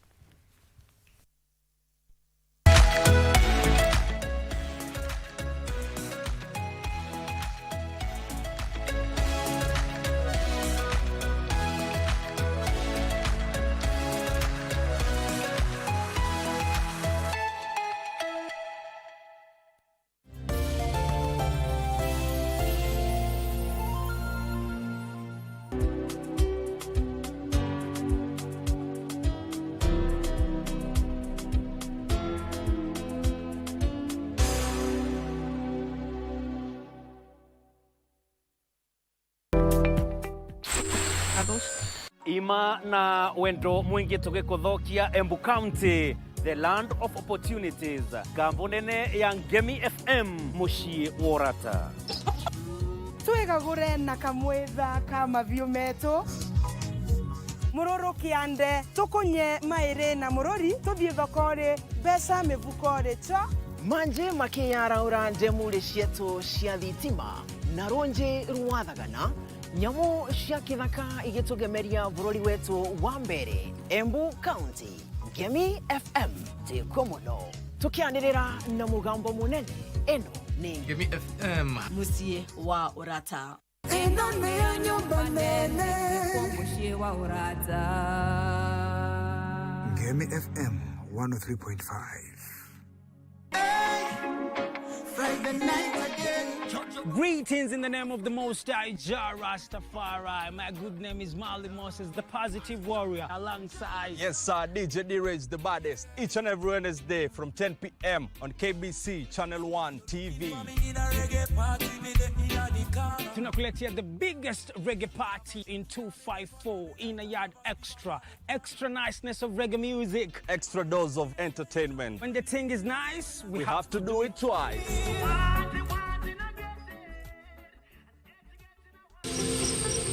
Wiki hii kwenye mkulima tutajifunza kuhusu kilimo katika maeneo kame.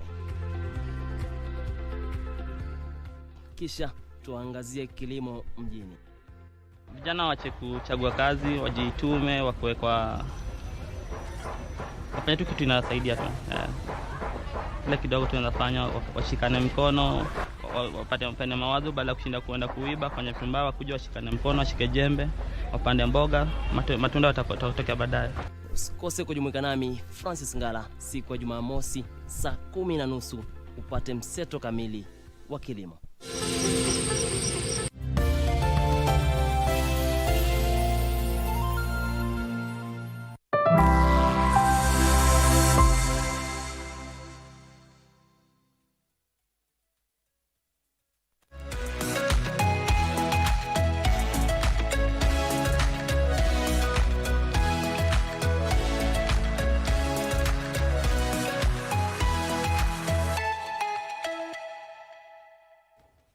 And welcome back. Very well. So we are now opening our phone lines and talk to us. Ask a question or a comment. Which part of the country or even across our borders you're watching us from, we'll really appreciate. Our phone line is on 0716 10 3301 10 3301. Talk to us. What is your question, your comment, and where are you watching us from? Coming back to our panel before we open the phone line is on. But you wanted to say something? Yes. I was finishing. So, to me, the rollout of VHC should be accelerated while addressing the challenges that are being raised by everybody, including the Comptroller and Auditor General. Every concern that is being raised should be addressed. Remember, right. Remember, Victor, there's a call already. Listen. There's a call already. Can you just pick that line? Edwin, good morning. Edwin from Nandi, good morning. Good morning, good morning. Very well. What is your question or comment, Edwin? I think this SHA is good. It's good for common mwananchi because we can see services from ground here in Nandi. All right. So what is your question? What did you say? Sorry, thank you. That is Edwin. So I was saying, let us accelerate the rollout as we address the challenges. Right. Let us not disrupt the rollout by extreme criticism and portraying as if it is a failing program. That will be wrong. So that is one. Two, we need to intensify membership registration because we are 20 million and we want to cover all Kenyans. If it is universal, let it cover all Kenyans. So registration drive should be accelerated, and those actually registered to contribute and they pay premiums should pay. So we should also have a mechanism of ensuring that contribution is done by those who qualify to contribute, and government should set aside the budget for the indigents, those who are poor. We see real allocation of indigents to cover in the shift. And The third thing that should be done. Another caller on the line. The third thing. Again, another caller on the line. It seems there's so much interest on this. Allow me to take this. I'm receiving this from Mutacho from Kitale. Good morning, Mutacho. What is your question or comment? Good morning, my friend. How are you? Fine, thank you. Go ahead. What is your question this morning or your comment? My comment is just simple about SHA, and I know SHA, so many people are discussing about SHA, and I just want to say something from experience that I've had from outside. The major problem with SHA, like what I've got from several hospitals, they admit the patients with the SHA, and now the problem is reimbursing the hospital with the required payment from SHA. Otherwise, SHA itself is just a good project. If implemented the way it is just good. The only problem is a reimbursement of funds to the hospitals where they have admitted patients with SHA cards. That's the major problem. Thank you. Thank you so much. That is Mutacho from Kitale talking about reimbursement and implementation. And reimbursement for SHA is being done on monthly basis. If you checked, all the SHA treatment for October were reimbursed at the end of that month, and all reimbursements have been done up to end of January. The next reimbursement will be executed up to the 29th of February. So in fact, SHA is right on course. What I know is pending is the previous NHIF bills, which had shot up to 40 billion, and those ones have to be subjected to some thorough forensic audit, subject to further payment. So I think that is being addressed. So the third thing I was saying should be done is extensive civic education, so that there is no confusion, because an informed public, and that one needs to be done by the leadership at the ministry and the leadership at the county. Health is devolved. My question is, what are the governors and the leadership at the grassroots doing to sensitize people so that we have smooth implementation? Let's pick this call. Patrick from Bugoma. Patrick, good morning. What is your question or comment? Yes, my question is, I would like you to know how much amount is that these poor people may be paid, because we have not really know how much amount the DAI can pay. So I would like to know that, because they say it is 300, it is 500, so we are not sure. So I would like to know that. Thank you. That is Patrick inquiring how much is supposed to be contributed. All right, Patrick will answer that shortly. Yes, Lucy. Actually, I wanted to support Session on the rolling out of SHA. Besides the challenges, but the question that I have for whoever came up with SHA, what was wrong with NHIF? We have only heard that some of the things that were wrong is there was a lot of corruption and stealing there. If we are going to work on SHA, on improving, on working gradually to make it work, the idea is great, and there's nothing wrong with that. But if the challenges of SHA outweigh the challenges of NHIF, what was so big in NHIF that could not have improved and that prompted us to start a new program? What the challenges in NHIF and the challenges that are in SHA, which is bigger? Why would we have not put effort on improving NHIF? All right. And if it is just the corruption and stealing, what was so difficult in arresting these people and putting them to jail, or having new people, good people like... Let's get another caller. Yes. Just hold it. Just another caller. That's Joshua Juma from Kakuma. That should be in the north. Joshua, good morning. What is your question or comment? Good morning, KBC. Good morning. Good morning.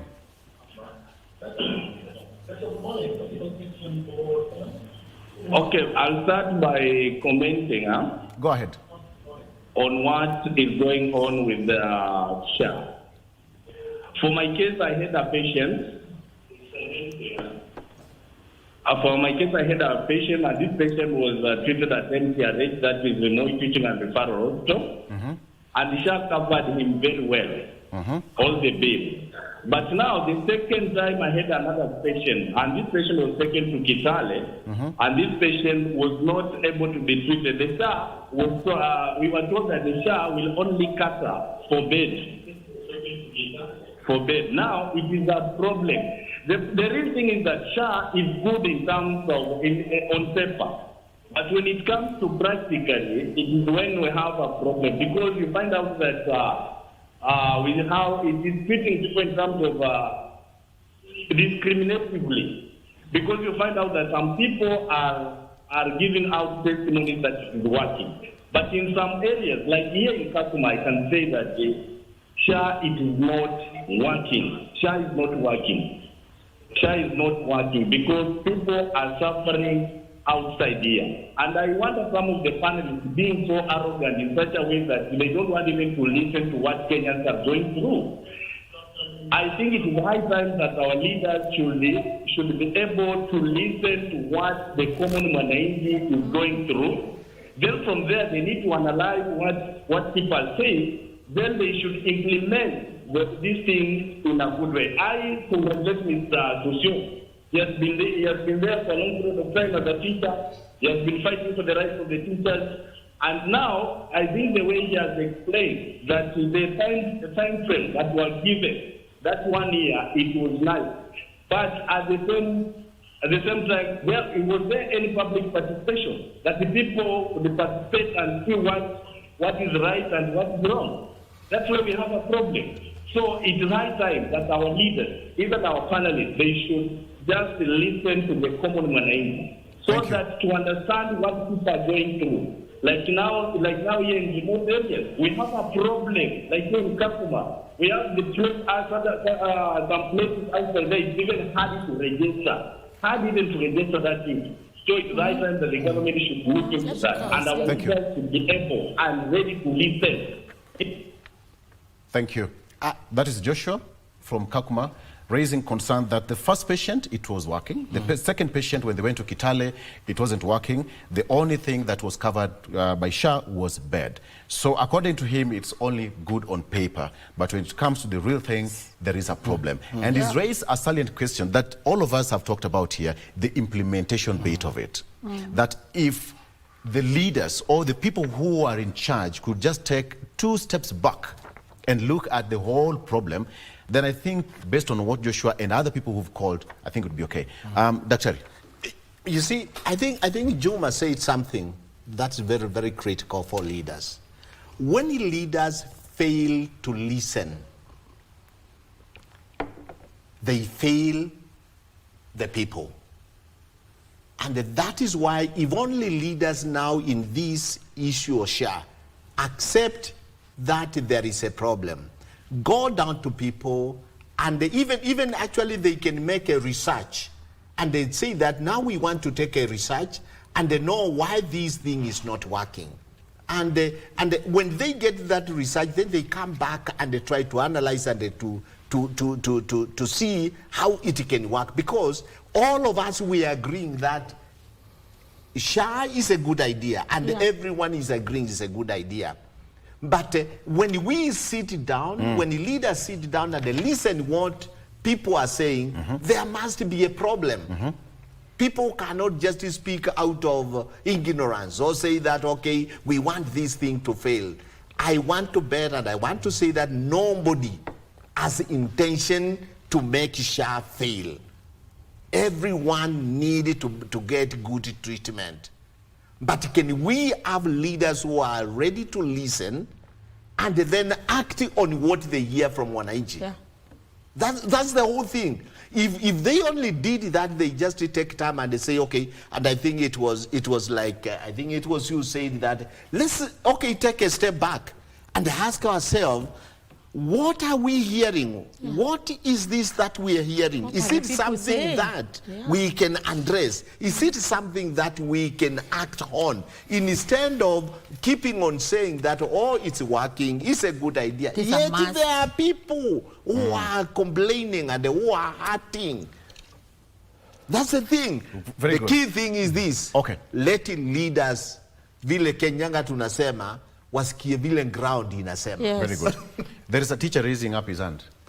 Yes, Yes, I'm Mwalimu. raising, because now we seem to be having Your name, a consensus. Joshua mentioned you somewhere? Yes, yeah, Joshua mentioned me somewhere. And of course, there was a question of how do you determine how much is paid? Of course, there is what you call an MTI. Yeah. And I think if there is need to reconsider the payment rates, I think we should be open with how to implement. What needs to be corrected can be corrected. But Exactly. then there are those households that will never pay anything. Those that are poor, those are indigents. And I don't know why many callers are on you. It's on your side. I have got Evans from Elgeyo Marakwet again. Evans, good morning. Good morning. What is your question or comment, my brother? Go ahead. Okay, my comment is SHA is good. Okay. Oops. Oh, I think he said SHA is good. So we have so those who are poor, the indigents, right. the indigents. Evans, you can call back. Go ahead, Sosion. Yeah, so those who are poor, the indigents, will be factored by the government. That has been said. Now, on feedback, you know, the key thing here is how to develop the feedback mechanism and how to deal with the opinions of the people. That is outlined under Article 10 of the Constitution, Principle of Values and Governance, Public Participation. Yes. I think at this stage we really need to open up intensive and extensive conversation and devolve this program to the grassroots. I have asked one question. What is the role of governors and county governors?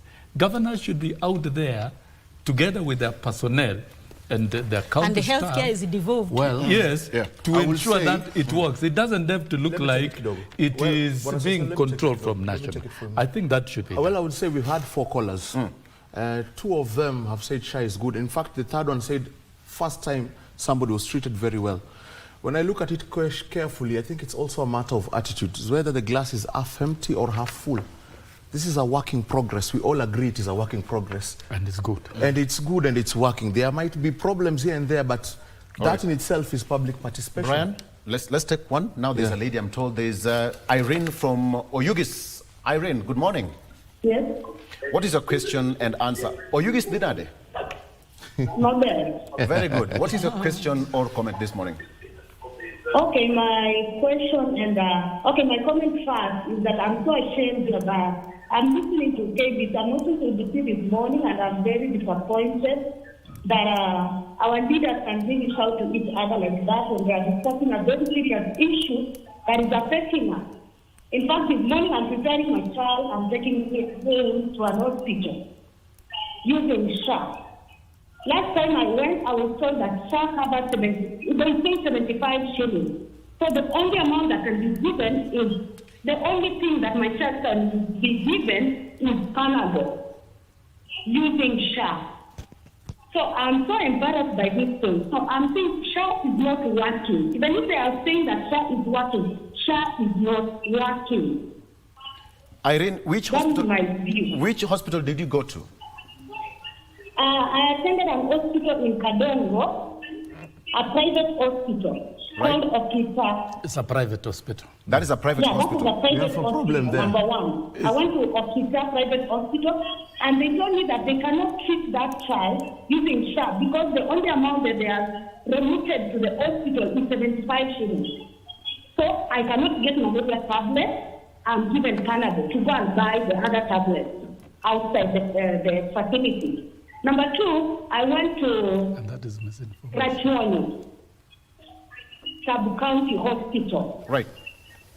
And they were telling me that it is not, that the system is failing. The system is failing. I went there twice. The system is failing. Thank you. Basically, one here SHA is not working. From the villages, the hospitals that should be helping the common mwananchi is not working. Thank you. Thank you, Irene. Now, what I pick from there is poor administration of the scheme at that level. Saying a patient is allocated 75 shillings from 900 shillings per year is a wrong concept. The 900 allocation is just capitated against the population. But when you are treated at the actual cost. Because if you capitate 200 people times 900, not all the 200 will be treated. And if you get that feedback, it is from a private hospital. And we've seen those who are fighting. But and even it's if wrong it's to a private hospital, nobody is going to be treated at 75 shillings. You can be capitated even at 500. But if you walk in for treatment, the treatment can be 2,000. The capitation is just for... This is a patient who faced the real situation and say that the only thing she was given is a Panadol. That is what I'm answering. It is wrong interpretation from the facility itself. And that is misapplication of the scheme. And it is a serious one. And if all facilities will pick it up like that, then patients will suffer. Okay. The system failure goes down to the digital and the infrastructure. If it is not working, then nobody will be treated. These are the challenges that we need to deal with. And this brings a question. Have the facilities been properly inducted on this process? Now that comes to the whole issue of public participation. That facility, yes, and you've seen some of the facilities when they are paid capitation fee, like for example private facilities, they even suspend treatment and they don't want to attend to patients because they want to save on the money. Yes, that is unscrupulous behavior.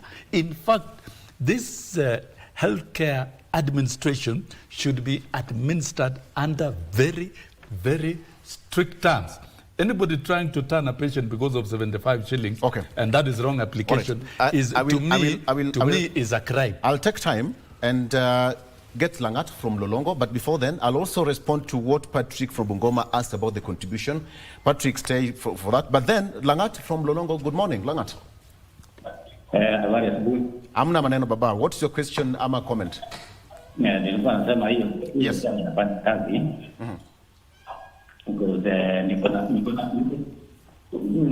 Kuna mgonjwa alikuwa tena hospitali. Lakini alitibiwa na SHA. Alitibiwa na? Alitibiwa na SHA. Alitibiwa na SHA. Yes. Yes. Alikuwa kuna kansa lakini how much? Alilazwa kutoka alitibiwa na SHA. At how much? Alilipa 800 shillings for registration. How much did you pay? Alilipa 800 for registration, lakini yeye bibi yake yote ya 34,000 ililipwa na SHA. 34,000. Ilikuwa 34,000 shillings. Yeah, ilikuwa 34, lakini zote ililipwa na SHA. All right. So ulienda private hospital ama public hospital? Mahali shida iko. Yes. Hii kitu tu ni wanasiasa wanapenda madongo mingi sana. Lakini hii SHA iko vizuri. Ni America, so pia zinafanya kidogo. Yes. But Langat, ulienda private ama public hospital? No, I really for mine. I really for mine and got at the hospital. Okay. Yes. Asante sana Langat. So you see. Yes. So, all right. Let's all agree, based on even what people are saying, that it's working. It is working. The same way people are saying, it's working, but the implementation bit of it, in some places it works. Yeah. For Irene, it was 75 shillings. For Langat, it is 34,000 shillings. So where is the disparity? That is there with the question. It is the entire bill was covered. But for Irene, the only thing she was given was that 75 shillings, which she... There might be unscrupulous facilities that are tending to hoard some of this money to increase their profit margin. Correct. We cannot leave that outside. That again... So we must come up with ways to implement. If there are going to be health officers that are going to be on ground and going to be active, just like we have KRA officers who stop these people at the source, then we will able to curb that. Because if hospitals know that anytime somebody disguised as a patient might come in who knows the whole system, and if I lie to them, I may go to jail, then the facilities will streamline and will reduce, if not kill, all the unscrupulous health facilities that are trying to hoard this money to make a profit. Correct. Right. And then again, yes, Lucy, before you answer, we all can see that the question should be, why is it even possible for the government to call all the service providers, if possible, or region by region, to do public participation? Take Western region, enlighten them what's happening, go to Eastern region, come to Nairobi region, and enlighten and streamline all these things. A point of caution. Because, right. A point of caution, because I have been in that space. Some of the treatments that you see at NHIF, a facility is carrying out more surgical operations at Kenyatta Hospital, and it doesn't really do that. So I think over time, we've brought on board service providers who are making money unscrupulously. And if we don't watch out, we'll have them on board, supported. In fact, they're trying to support a SHA, because once the ICT infrastructure system is in place, is going to lock them out of business. They will be out of business. So this is another thing, is a reality that we must face. If there are criminal activities who have been making money and who intend to make, like that case of 75 shillings, Again, that is a clear criminal. Another call on you. That's a criminal facility. I think you're on high demand. So yes. You're on high demand. Okay. Irene from Homa Bay. Irene, good morning. Good morning. What is your question or comment? My question is, yes, and before I give up my question, I'm so embarrassed about how Brian heckles on a social media.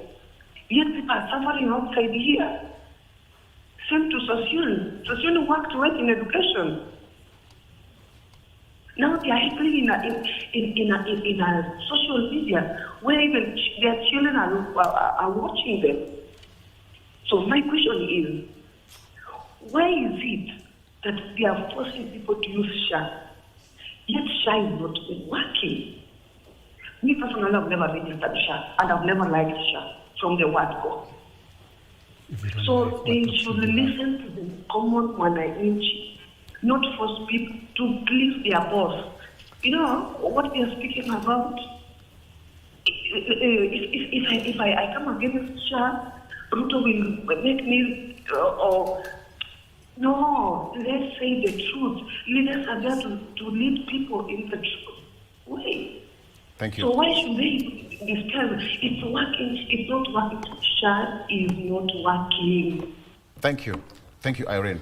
Irene Sarangi has never used SHA. Can I go ahead? Go ahead.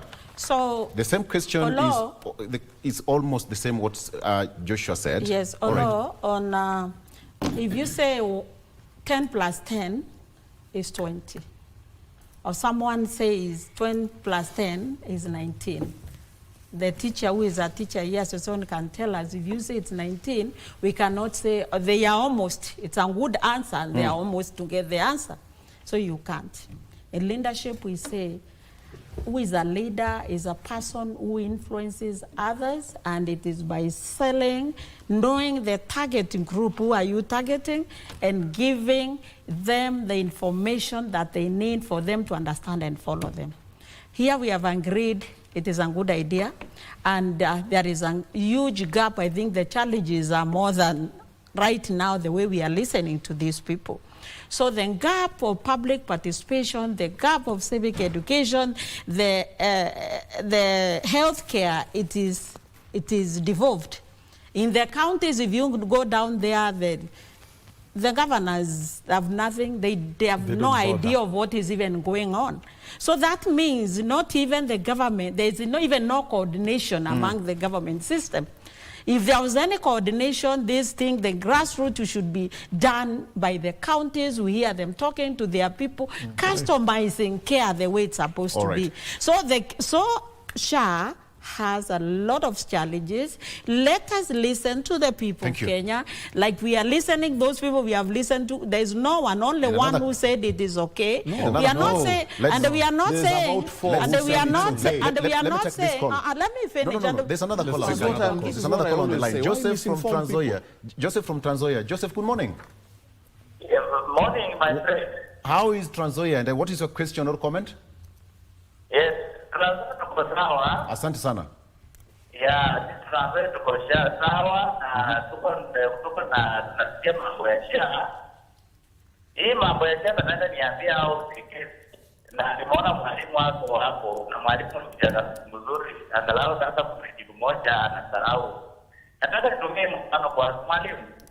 Kuna mtu anaweza kuwa anakula kwanza nyama, anaweza fikiria pia jirani anakula nyama. Na unaweza kuwa unaishi kwa nyumba ya permanent, fikiria kila mtu anaishi kwa nyumba ya permanent. Kuna wachochole wako chini. Okay. Joseph, umeenda wapi baba? So Sion, listen, there's something that has to be addressed. Something has to be addressed. Okay. Something has to be addressed. But generally speaking, that's a Kenyan. Well, let us, before I know, because I know we're almost winding up. It was SHA is a work in progress. It was Lucy's time. Yeah. Go ahead. So we're saying it is working. Right. I mean, it's not working. The challenges are there. Like I said, you cannot say 10 plus 10, 19. You can't say you're almost to the answer. If it is wrong, it is wrong. If it's not working, it's not. And we are not shutting the doors. What I'm saying is civic education should be done. People should be listened to, because the target person here is the common Kenyan. Right now, we are saying it's almost like 20 million who are registered. Kenyans are like 50 million. The target was not the people who are employed, it was everyone. Yes. So where is the 30,000 when 30 million people, when NHIF was stopped at one stop? What happened? So these people who are nowhere right now, they are not registered. What is happening to them? Yeah. And most of them are these vulnerable people. Like I was saying, these are the older people, people living with disability, people who can even not afford the registration fee, people who do not even have a phone to register. And before I finish, these people, the older person, the older folks who are more affected by actually more diseases than even the young people. I'm not saying young people don't need it. Everyone does. But the older people are more vulnerable because even like IT, they are so illiterate. They do not have phones. Like in the homes where I said I visit, this home, I would suggest even for them to allow, if it is one phone, even from the facility, to register these people instead of insisting that the person must insist. Okay. Let's get another caller from Mumias. Yes. Simon, good morning. Simon. Yes, good morning. What is your question or comment? Okay, mimi naitwa Simon kutoka Mumias. Yes. Good morning. Good morning. Go ahead. What is your question or comment? Mimi naitwa Simon kutoka Mumias. Simon? Oh, okay. Can I allow to say one comment? Now, can I get to listen to Daktari for a minute before I come to you? I want us to take our closing remarks. Daktari, go ahead. One of the things that we have heard from the callers, and that's how we can know more about SHA, not us, because we can have. But what we are hearing from the callers and the Mwananchi is that some are saying it's not working, some are saying it's working. So we needed to ask, we don't want to rely on those who are working, who are saying that is working. We also want to ask ourselves, we also want to listen to those people who are saying it's not working. And then to ask ourselves, how can we make these people who are saying it's not working to this group? How can we satisfy them? Yes. How can we bring them to this group that is saying it's working? That is the question to be addressed. That million. Yes, because we have 20, and even the 20 million, some of them I believe they are saying it's not working. Right? So what we can do at this leadership. Can I hold that thought? That's a very good point. But let's take a call from Langat. Langat, good morning. Langat from Bomet. Langat. Good morning to you. Good morning, my brother. What's your question or comment? Yes, my question it's a comment. Yes. Yes, I'm Langat from Bomet. Go ahead. Hello? Yes. Go ahead. Credit for me, the Honorable Wazir. Go ahead. What is your question or comment? Yes, a comment. My father. Langat, good morning. What's your question or comment? Oh, okay. All right. So this is what I was saying. This is what I was saying. And if I would want to ask the leadership of SHA and all these to ask you ourselves, because it's not an individual for a certain people, for maybe for a person. We should ask ourselves, how are we going to satisfy this person who is saying it is not working? All right. Once we address that, then I think we will have beaten the biggest animal. Thank you. And that is what actually needed to be done by leadership. They should ask themselves, how are we going? That lady who called from Oyugis. Yes. How can we really address our issue? You see, and that is what leadership is all about. Yeah. You don't want to stay with the people who say it has worked, and then come out and say that Who are it is telling working. you are okay. No. You need to go to that person who is saying that it is not working, so that you can also help him, because this is a universal thing. Yes. Well put, Doctor. Thank you so much. Yes, The universal health care program is here to stay in Kenya. It has commenced. It is the key pillar of President William Ruto's administration. And the president is keen to ensure that it is implemented. I wish to state that this is a critical social service, that is health care, that targets the treatment of every Kenyan, as opposed to the previous arrangement where the working men were only treated alone. This is meant to treat every Kenyan. Yes. And for me, I invite Kenyans to actively participate in the rollout, criticize, give opinion, and I urge those responsible with the leadership of implementation of the program, right from the Cabinet Secretary Health, the Principal Secretaries, the personnel at the ministry, the Council of Governors, the governors themselves. They should mobilize the public around the success of this program. Yes, everybody to go out. This is a critical thing for all Kenyans. It is not a business. It's not a property of President William Ruto. It's not a personal business. It's not a personal business. And those interested in infiltrating to sabotage this program should be classified as enemies of the state. Thank you. Nobody should. Well, and the report that we get, whether it's Auditor Generals and whoever, should just be So in all, I will say SHA is a work in progress. And being that it's a work in progress, we're bound to have problems here and there. In regards to anything, we must face some challenges, but it's a work in progress. It's a matter of attitude and looking at whether the glass is half full or half empty. There are some it has worked for, there are some it has not yet worked for. I agree with the Daktari. Let us find solutions to address those it has not worked for. Right.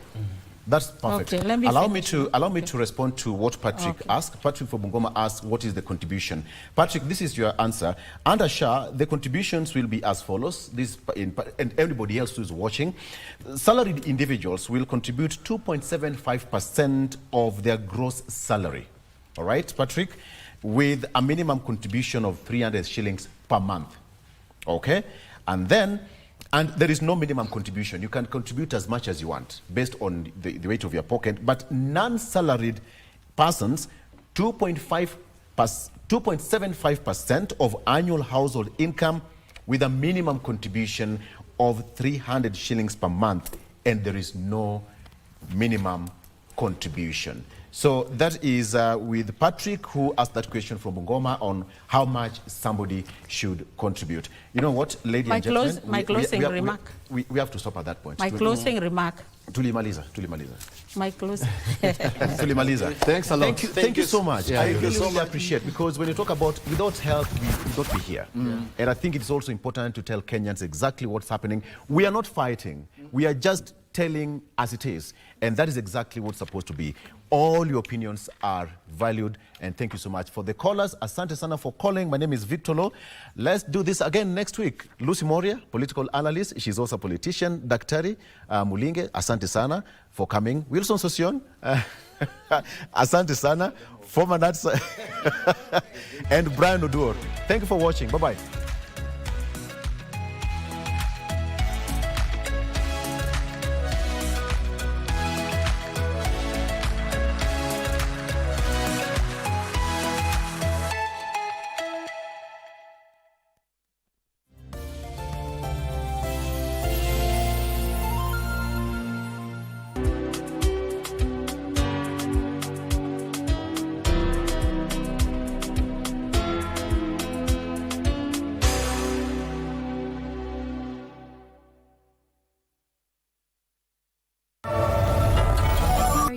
Available now? Sure I am. Go ahead. I lost my job. Huh? When the truth finally comes out, I promise to find a better job, Mom. Hey, get away from me. Don't come closer. Listen, mind your words. Can you give us the room? I want to have a few words with her. All right.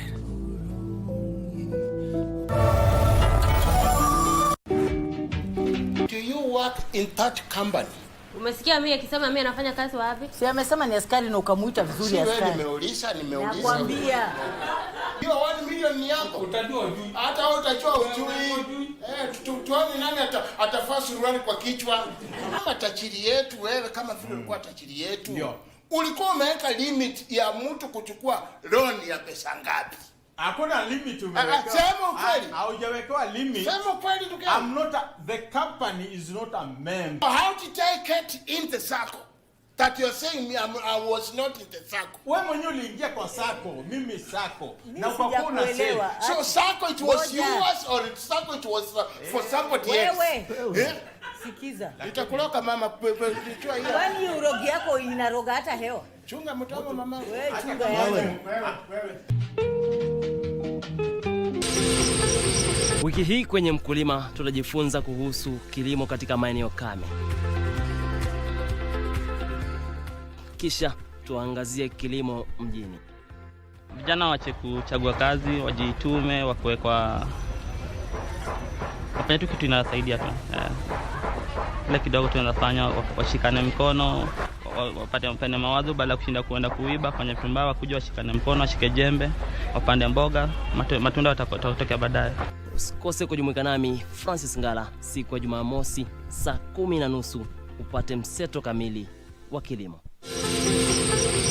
Wala yasimini lenye harufu kali limenija moyoni. Mwezi wa Ramadhan unapoanza, basi Waislamu wameandaliwa mengi sana yanayopatikana kwa yule ambaye anafunga. Ukifanya ibada inakuwa ni mudhaafa, ukifanya faradhi unalipwa zaidi, ukifanya sunna unalipwa zaidi. Mwezi mtukufu Ramadhani, mwezi una baraka, mwezi una khairi, una rahma na maghfira. Wewe utaki kufanya ibada, unalala tu katika Ramadhani, unazurura tu katika Ramadhani badala ya kusoma Qur'ani na kumsabihi Allah. Ni mwezi wa tilawatul Qur'an. Ya Rabb, ana abdak ya Rabb. You must be Pamela, right? It is Mrs. Kaikara to you. Let me prepare something small for you. Thank you. I'm well staffed. Hiyo itatupunguzia hasara. You make a very good cook. Najua hujakuja tu kunicongratulate. These people are watching each and every move that you're making. Uchunge sana usisleep wewe. Watu nawaelewa. I forgot all about life. If life feels that way, then why did you live it? And that's one thing, Mwelewi. My life is my career. I will summon my husband. Let's talk outside. What has brought you to Kenya? A wife needs to take good care of the hubby. Why did you have to come all the way? Mr. Kaikara here was very well taken care of by Jacinta. Who is she?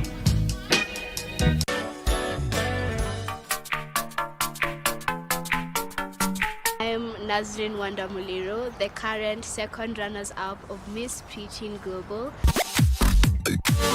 First and foremost, I use pageantry because it's my interest, and in the coming future, I would like to use it to inspire other children to be able to go on a global stage. You know, one thing I love about books is that they come in all kinds of shapes, sizes, and colors. Look at my book today. Today I'm going to show you guys how to make the simplest cinnamon pancakes at the comfort of your home. My name is Tessie Wangare, the Clubs of Society leader in King David School. Today is the fun day. It's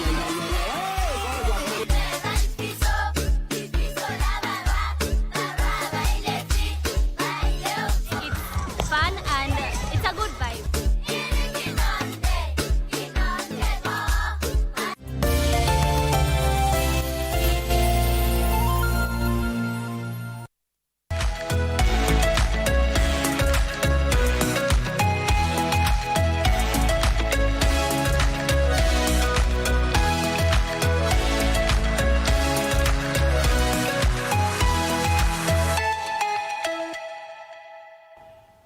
And we are back. Thank you so much for staying with us. This is Good Morning Kenya, and we do away with politics right now, and we get to talk about matters women. Today's a Wednesday. We normally have the segment Women at the Forefront, and I have women who are actually right there at the forefront.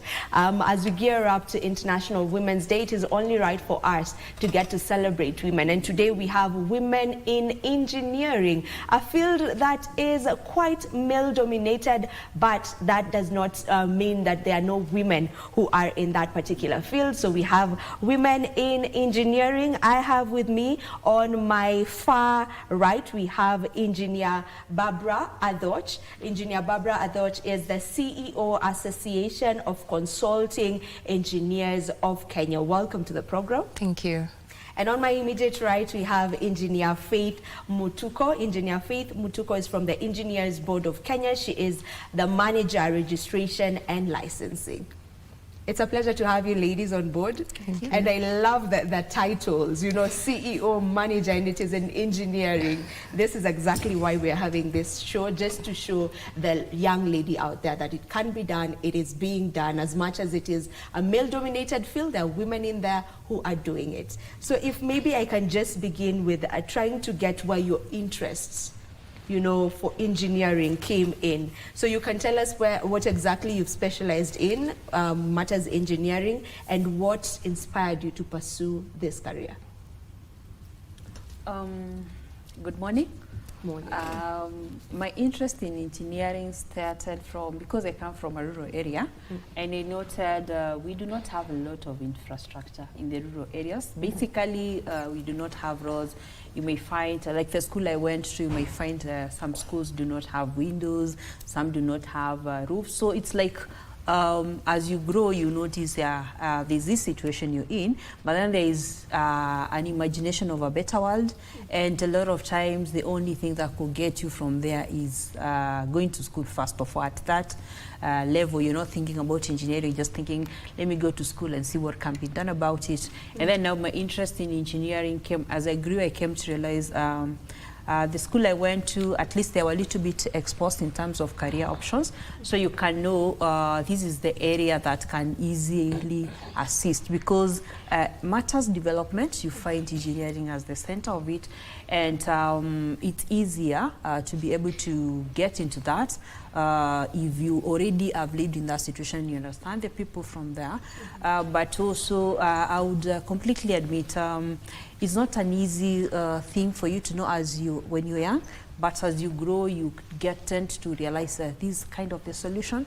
But it's a journey, I would say, because you also notice infrastructure projects, they're also capital intensive. It's not something you can solve as a single person. That's why now we're encouraging more women to come on board and more engineers to actually come on board for us to be able to solve those societal issues. Yeah. All right, Engineer Barbara, just to get to know where your drive for this started, what inspired you to get into it? Okay, I think for most of us, the journey towards where you want to be is more of a transition. So perhaps you start one day. We have this joke that we say all engineers wanted to be doctors at some point, and perhaps maybe we didn't get there. But I think just to add in onto what Faith has said, it's more of trying to solve a problem. You find that maybe one day you it's just more problem solving. You need a solution for something. It could be in a basic, it could be in a more complex world. You need to provide a road, or like yesterday I was in a forum where someone said that she became an engineer because she couldn't afford toys. Oh. Yes, and she just wanted to make toys for herself. So I think deep inside us, all of us have that need to solve a problem.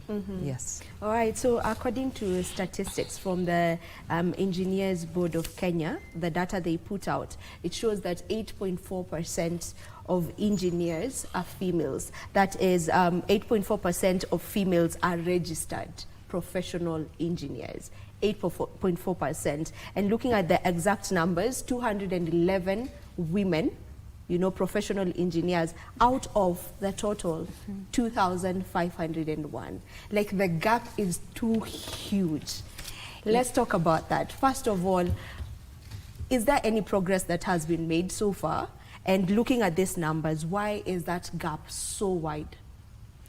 I would start maybe talking about the data. I'm sure those figures of 2,500, it has completely increased in total. Currently, we have about 3,800 registered engineers in that category. But then if I was to go back a little bit, that is a professional engineer category. Beside the professional engineer category, we have the graduate engineer, which is the entry level of engineering. There the percentage is a little bit high, it's around 14%. But then also when you go back to universities and the engineering students, you notice we have around 25% of girls that are doing engineering. So there's progress that has been achieved, but also we can't really fail to admit that the figure is still around. Currently it has gone high because now we have more women who have come. That figure has gone from 211, I think. Yeah, it's more than 300 currently. It's gone high, but it's still the last registration batch we registered, we had around 14% of them. The figure has gone high, but then you notice it doesn't go high in the bigger picture because now you're comparing with historic data. In the recent past, there's that progress, women are getting interested, but when now you look at the population, women make 50%. So you would expect not just in engineering, at least across all the professions, you could be able to see something close to that representation. So it's still not as high, but then from the board, we came up with a program where, based on the data now what we analyzed, we noted we have, yes, there is an increase that is coming into university, but we also tend to see they get to graduate engineers. The ones who are getting to get graduate engineers, it's used to be around, when you look at the whole register, the graduate engineers we have, it's around 23,000. So out of that you find we have around, initially it used to be 14%, now it's going to around 20%. There's that progress. But then it tells you that the initiative that you need to take to encourage girls as early as high school for them to join engineering. And once they join engineering, they need to see the career path beyond finishing university. Once you finish university, where do you go? And then once you become a graduate engineer, and that growth, that's why you're noticing, we have that 8.4, which is now, as per the last registration, it went to around 15%, but it's still low. So now what you're doing, the board, we have come up with a program called We Lead. It's basically women engineers leadership program, where you're trying to reach back to the high schools.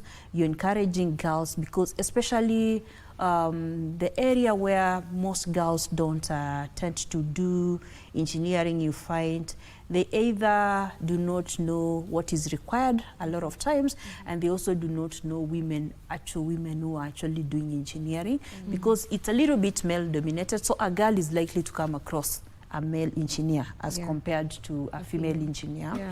So now we are trying to talk to them that at least one-on-one, let them meet as many women as possible.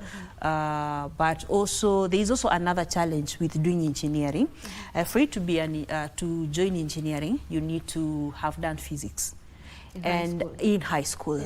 But you find in high school, most high schools, they expect you to do 2 sciences. The ones that are mandatory, it's 2 sciences. So you find a lot of times what gets dropped is physics. So that happens around Form 2 for most high schools. So you'll find by the time, if you don't get to this girl before Form 2, chances are it might be too late for her, because once you've dropped it in Form 2, chances are you're not going back to it and do it.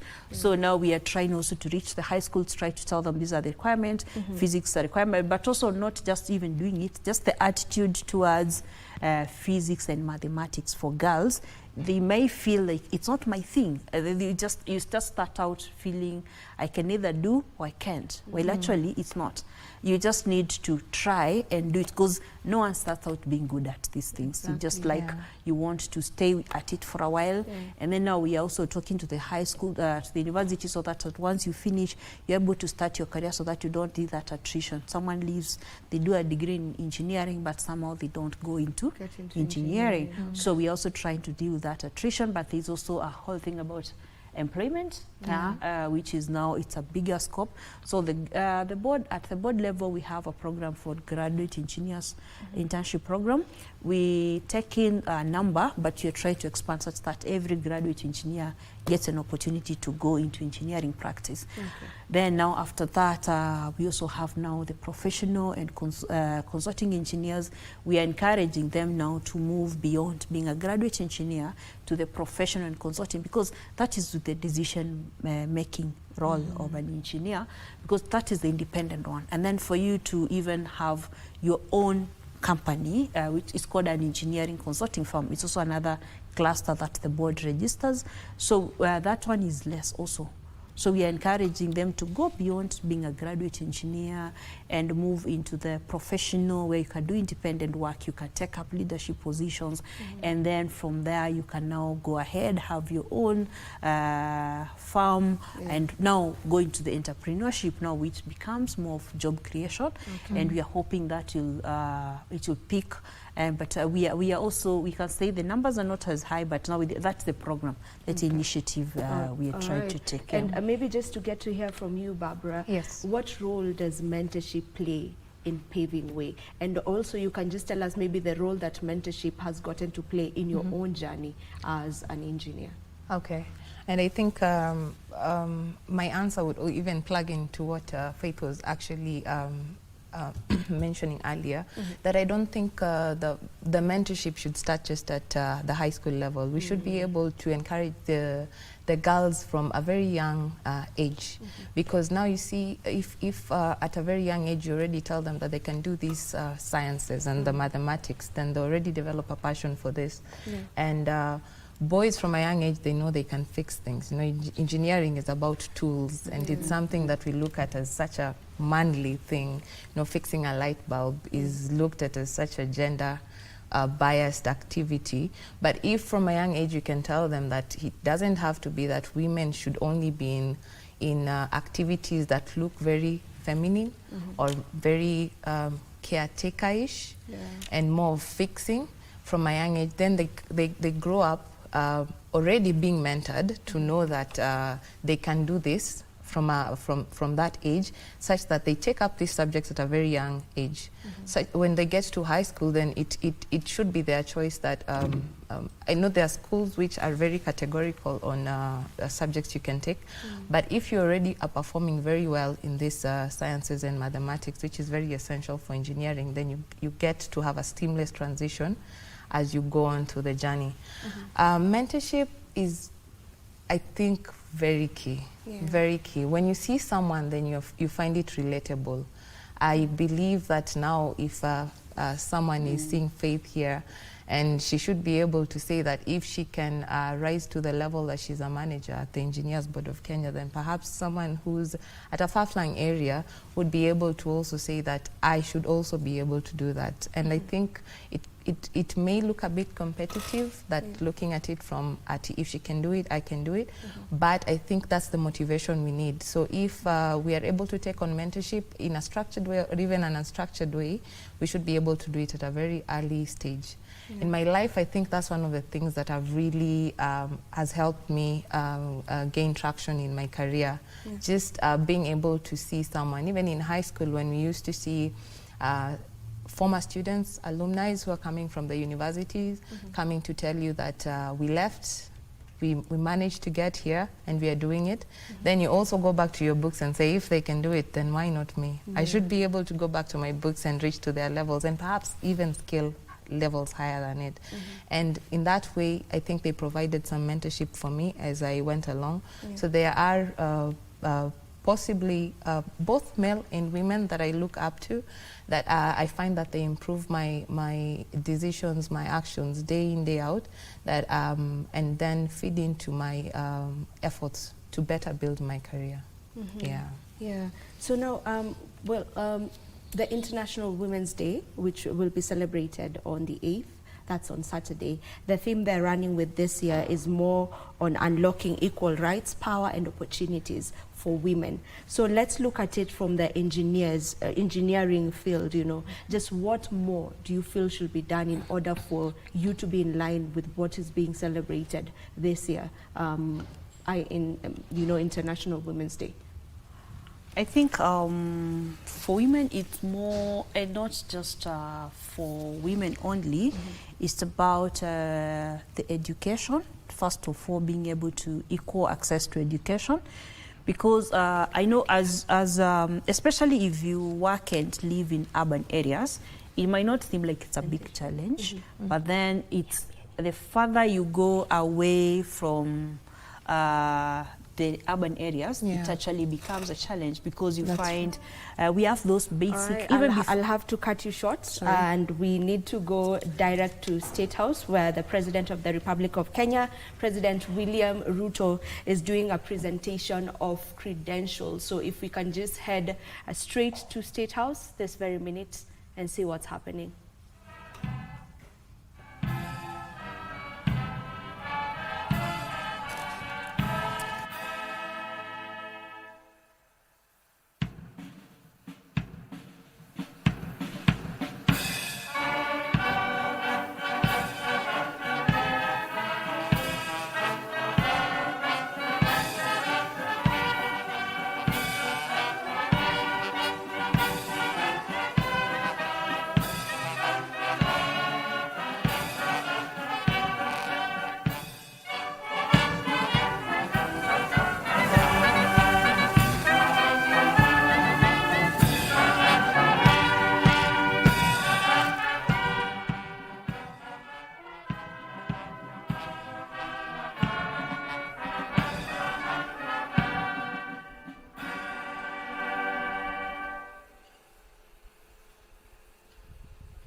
And now, with your permission, Your Excellency, we'll proceed to the presentation of the Ambassadors Designate.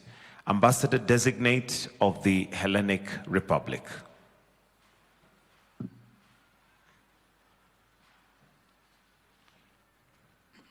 Born in London, UK, attended 1st to 3rd grade in Damascus Community International School, Damascus, Syria. 4th to 11th grade, Anglican International School, Jerusalem, Israel, and early graduation with honors in 1985. In the 12th grade, Greek Orthodox Patriarch High School in Jerusalem.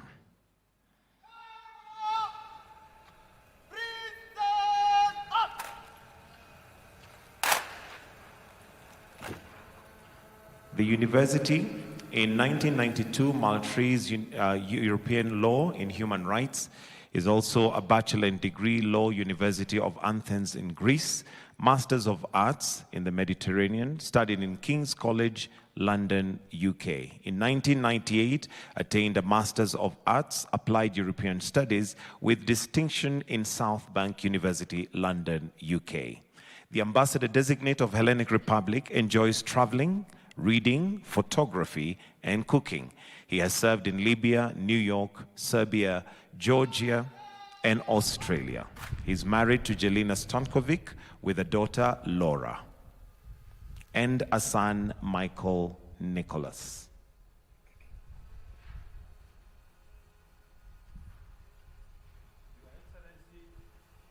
The President of the Republic of Kenya, I have the honor to present to you Mr. George Bisiajas, Ambassador Designate of the Hellenic Republic.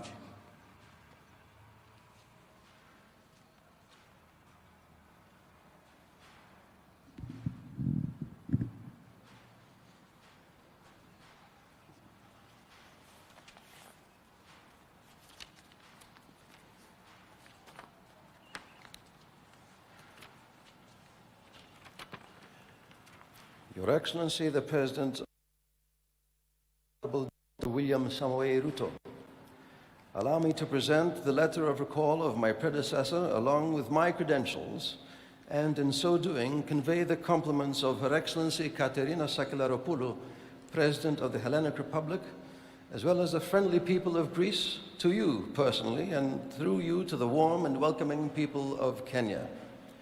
I consider myself, along with my wife and our 2 children, very fortunate to have been blessed with the opportunity to work and live in this beautiful country and gifted land, which has come to be known as the cradle of the human species. It is my earnest hope that during my tour of duty, I shall succeed in my endeavors to further promote the bilateral relations between our 2 countries in all fields, political, diplomatic, economic, and cultural. Throughout my mission, I will seek to also strengthen our cooperation in multilateral fora, which for the next 2 years will be of particular importance due to my country's term as a non-permanent member of the United Nations Security Council. As a member of the European Union, Greece is also active in various fields of cooperation with Kenya on matters of mutual concern and collective interest. Greece regards Kenya as a key player in East Africa, an important regional hub, and a shining advocate of environmentalism. Kenya is also a stable democracy, seeking peaceful solutions in the face of violence, extremism, and terrorism.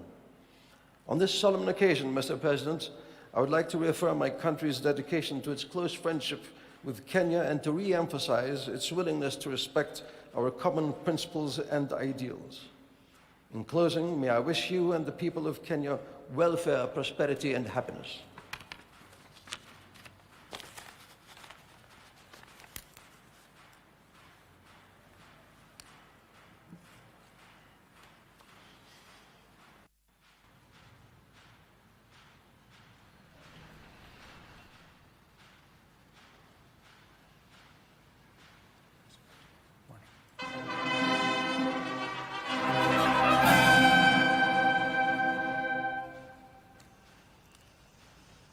I, William Samoei Ruto, President of the Republic of Kenya, by dint of Article 132(4)(b) of the Constitution of Kenya, do accept your letters of credence and authorize you to pursue the interests of your country within the territory of Kenya by promoting to the widest possible extent the mutual aspirations of the peoples of our 2 nations. Congratulations and welcome. Thank you, Mr. President. Thank you very much.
the Ambassador-designate of the Republic of Cuba.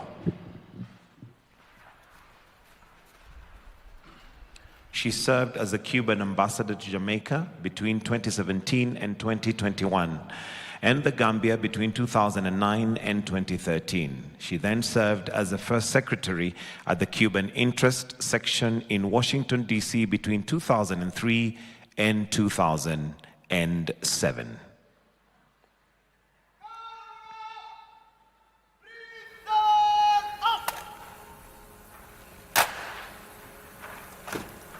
Prior to her nomination as the Ambassador-designate of the Republic of Cuba to Kenya, she was director in the Directorate of the Bilateral Issues Ministry of Foreign Affairs of Cuba for 4 years.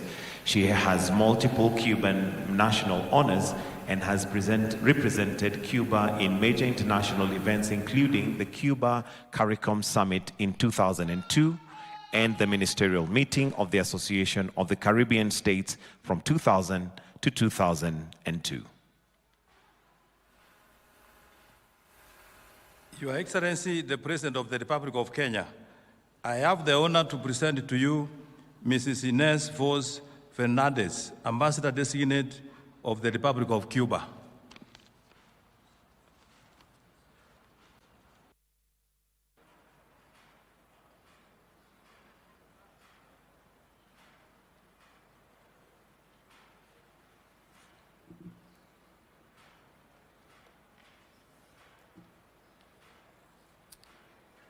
Habari asubuhi, Your Excellency, I have the immense privilege and the great honor to present Your Excellency, from which His Excellency Miguel Díaz-Canel, President of the Republic of Cuba, appoints me as the Ambassador Extraordinary and Plenipotentiary of the Republic of Cuba to the Republic of Kenya.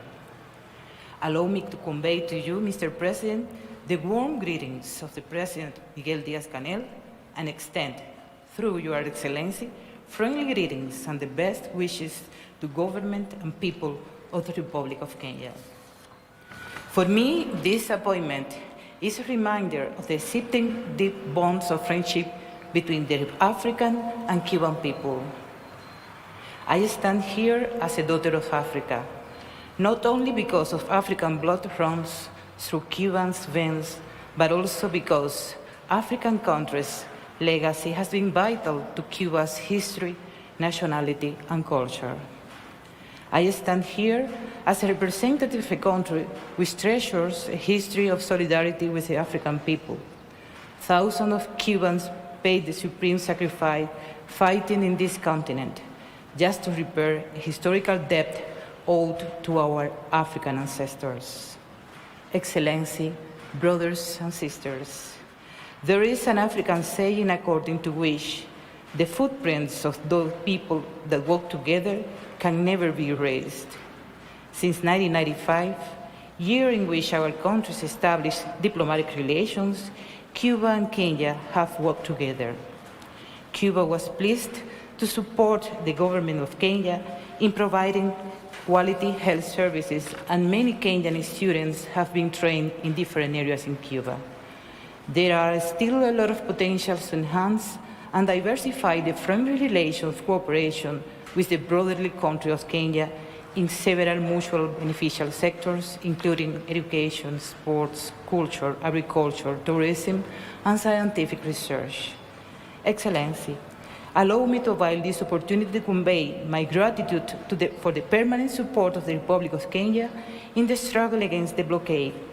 Lifting the blockade is not only an act of justice towards Cuba, but also an opportunity to strengthen the principles of multilateralism and mutual respect that we share. Excellency, I feel particularly honored to serve as the Ambassador of Cuba to Kenya. I will make every effort to further develop the excellent relations between our countries and enhance the brotherhood and cooperation relations with Kenya, a name synonymous with resilience, warmth, and spirit unyielding. I trust I can count on your support and the support of your government in this endeavor. I thank you, Mr. President. Asante sana.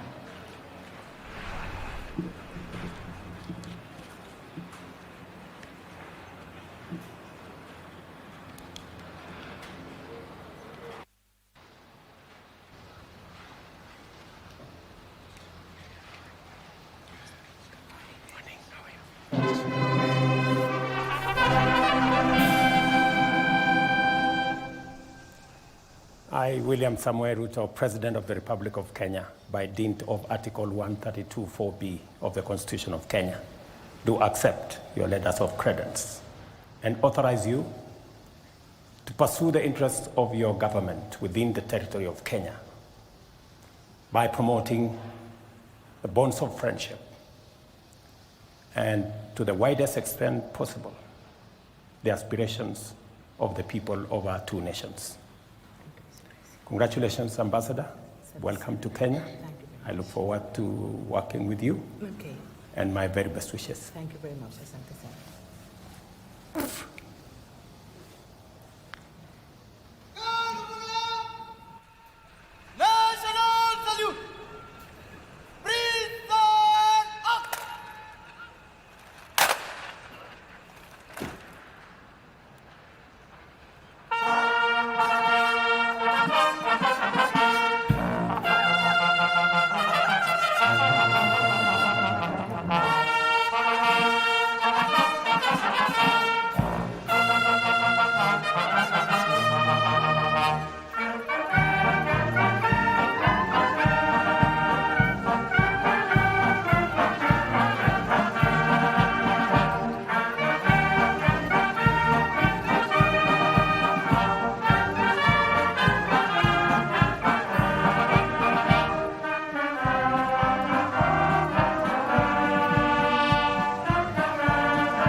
the Ambassador Designate of the Republic of Korea. Born in 1967, he is a career diplomat with over 30 years' experience. He earned a BA in Geography Education from Korea University in 1991. He later obtained an MA in Diplomacy and a National Security in Kyunghee University in 2019.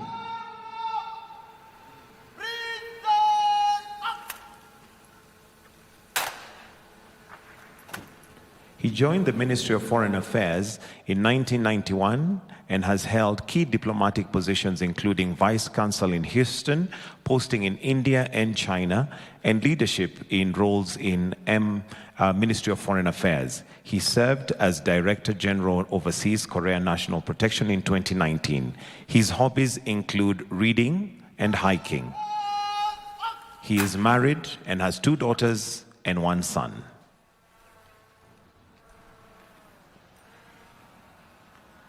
Your Excellency, the President of the Republic of Kenya, to present to you Mr. Kang Unishiki, Ambassador Designate of the Republic of Korea.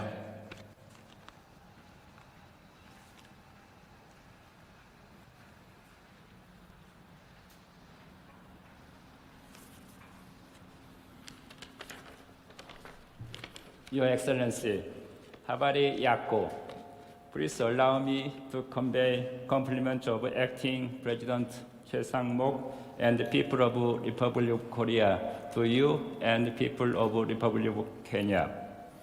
It is truly a privilege to be assigned to Kenya, a country of immense beauty and attractions, at a time when bilateral relations between Korea and Kenya are rapidly developing.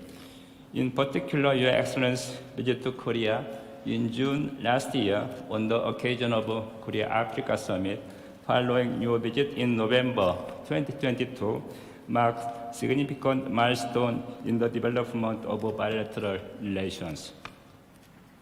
Your Excellency, I'd like to reaffirm Korean government's unwavering commitment to render its full support for Kenya's development strategy. A number of projects are currently underway in close collaborations between Korea and Kenya. The construction of Kenya Advanced Institute of Science Technology, which you visited last December, will be completed by the end of March of this year. And establishment of a digital media city at Konja Technopolis and intelligent transportation system in Nairobi will serve as a symbol of our strong bilateral relations. In addition, Korean institutions and enterprise spearheaded by Korea Export-Import Bank and Youngwon Corporations are exploring opportunities to establish presence in Kenya this year. I believe that all these efforts will contribute to realizations Kenya's bottom-up economic transformations agenda. Your Excellency, I sincerely believe that there is huge potential for mutually beneficial cooperations between our nations on the path ahead. During my tenure as Korean ambassador to Kenya, I spent no time in further reinforcing friendship and cooperation. But last but not least, with a growing number of Korean nationals visiting Kenya, I'd like to kindly request your esteemed support in providing any necessary assistance during their stay. Now I have the honor to present to Your Excellency the letter of recall of my predecessors and my credentials, by which His Excellency Acting President Choi Sang-mok has appointed me as next Ambassador, Extraordinary and Plenipotentiary of Republic of Korea to Republic of Kenya. Asante sana. Thanks.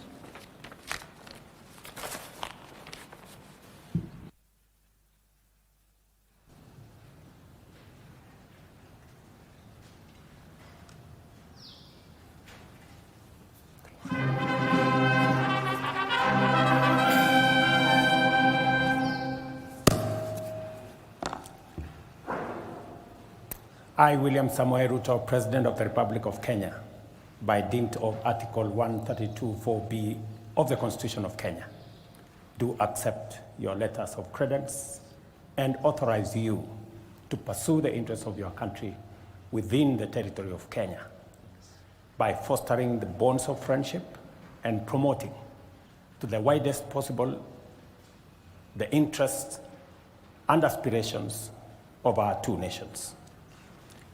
Congratulations, Ambassador, on your appointment. Thanks. Welcome to Kenya. My very best wishes, and I look forward to working with you.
Ambassador-designate of the Republic of Angola.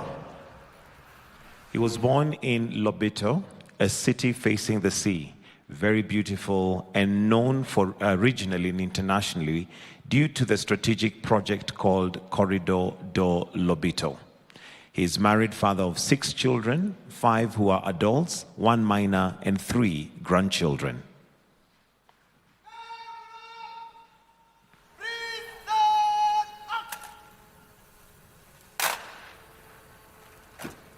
Unfortunately, his parents passed away while he was still young. He considers himself a very cordial person, easy to deal with, reserved, and very devoted to his family. He really likes his professional career, very dedicated and responsible in carrying out his duties. His main hobbies are sporting activities with a particular emphasis on football, basketball, and roller hockey.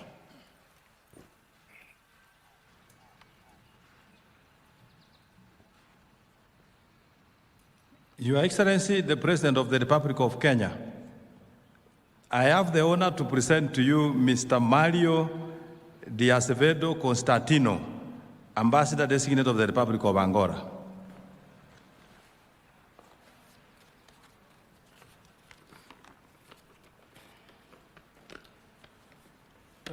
Your Excellency, President William Samuel Ruto, good morning. Excellency, first of all, allow me to convey the best compliments of His Excellency João Manuel Gonçalves Lourenço, President of the Republic of Angola, and to Your Excellency convey equally a word of affection, brotherhood, and friendship to all Kenyan people. Excellency, based on the regional and their international importance, our 2 countries are committed to living together and raising ever higher the relations of friendship and fraternity between our peoples. Excellency, this being the case, it's a great honor for me to be received by Your Excellency. In order, first, to present the recall letters of my predecessor, and second, to present my credentials letters, through which His Excellency President João Manuel Gonçalves Lourenço and holder of the executive power has appointed me as Ambassador Extraordinary and Plenipotentiary to the Republic of Kenya. Functions and duties that I will perform to the best of my knowledge in favor of strengthening and deepening our bilateral relations. Your Excellency, at the end of my brief statement, I cannot fail to thank for your Excellency hospitality, and please accept the Excellency the expression of my highest respect and consideration. Asante sana meshi imia raiz. Thank you.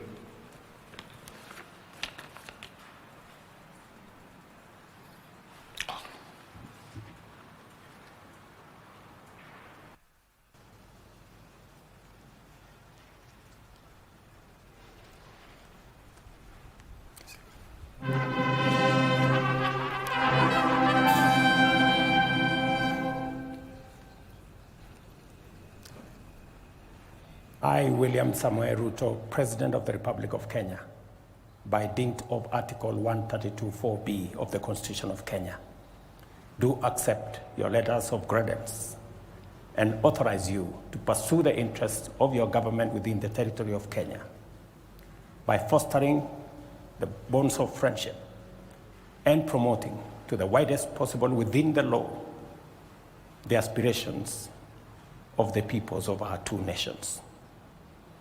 Ambassador, congratulations on your appointment. Welcome to Kenya. I look forward to working with you, and my very best wishes. Thank you.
Ambassador Designate of the Socialist Republic of Vietnam with residence in Dar es Salaam. Ambassador Extraordinary and Plenipotentiary of the Socialist Republic of Vietnam to the United Republic of Tanzania, concurrently accredited to the Republic of Kenya, the Federal Republic of Ethiopia, and Democratic Republic.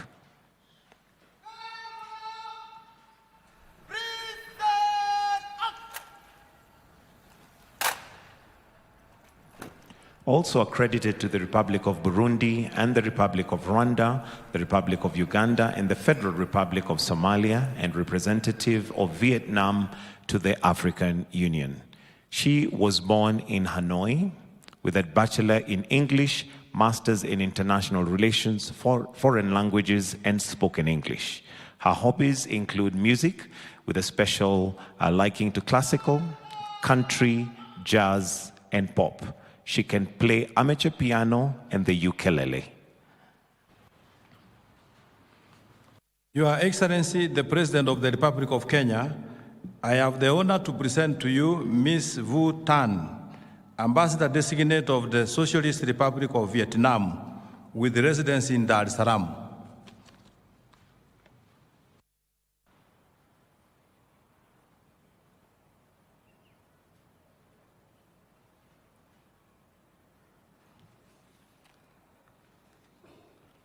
Your Excellency, respected President, my great honor to be here today to present Your Excellency the credential letter from my President.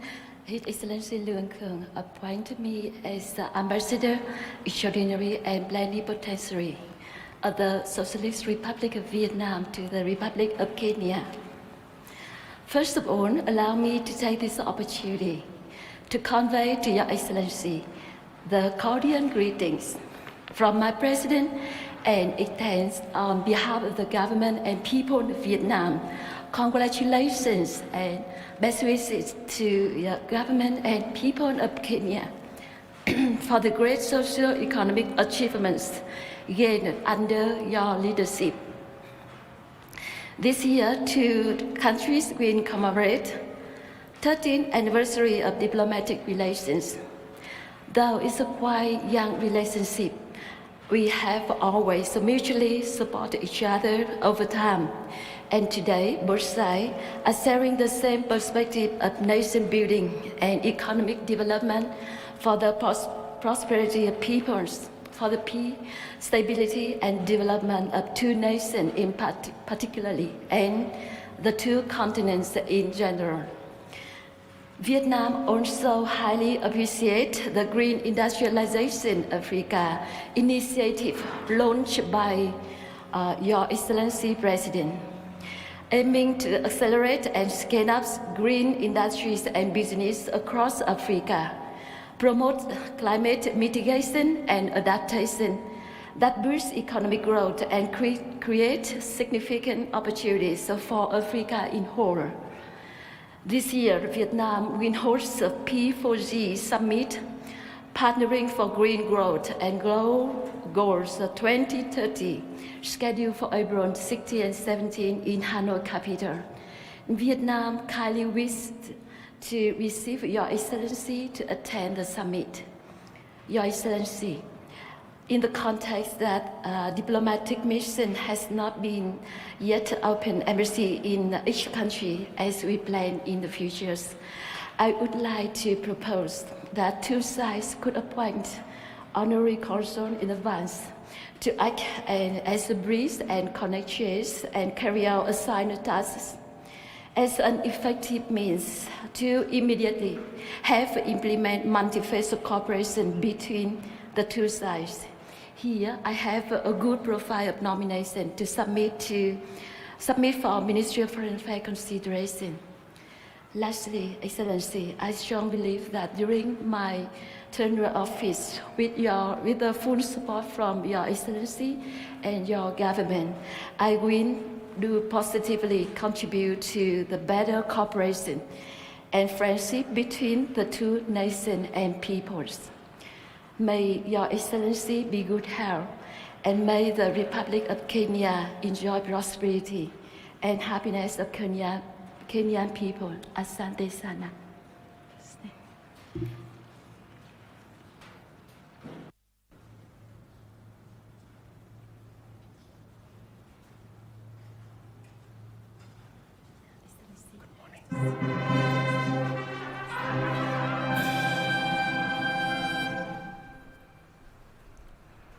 I, William Samoei Ruto, President of the Republic of Kenya, by dint of Article 132(4)(b) of the Constitution of Kenya, do accept your letters of credence and authorize Your Excellency to pursue the interests of your government within the territory of Kenya by fostering the bonds of friendship and promoting to the widest possible within the law the mutual aspirations of our two people and our two nations. Again, Ambassador, congratulations on your appointment. Welcome to Kenya. I look forward to working with you, and my very best wishes. I also wish to receive in my country someday. Your Excellency. Okay.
And I'll now request those that may be seated to kindly be upstanding as we come to the conclusion of this session. We shall wind up with the Kenyan National Anthem as our closing prayer.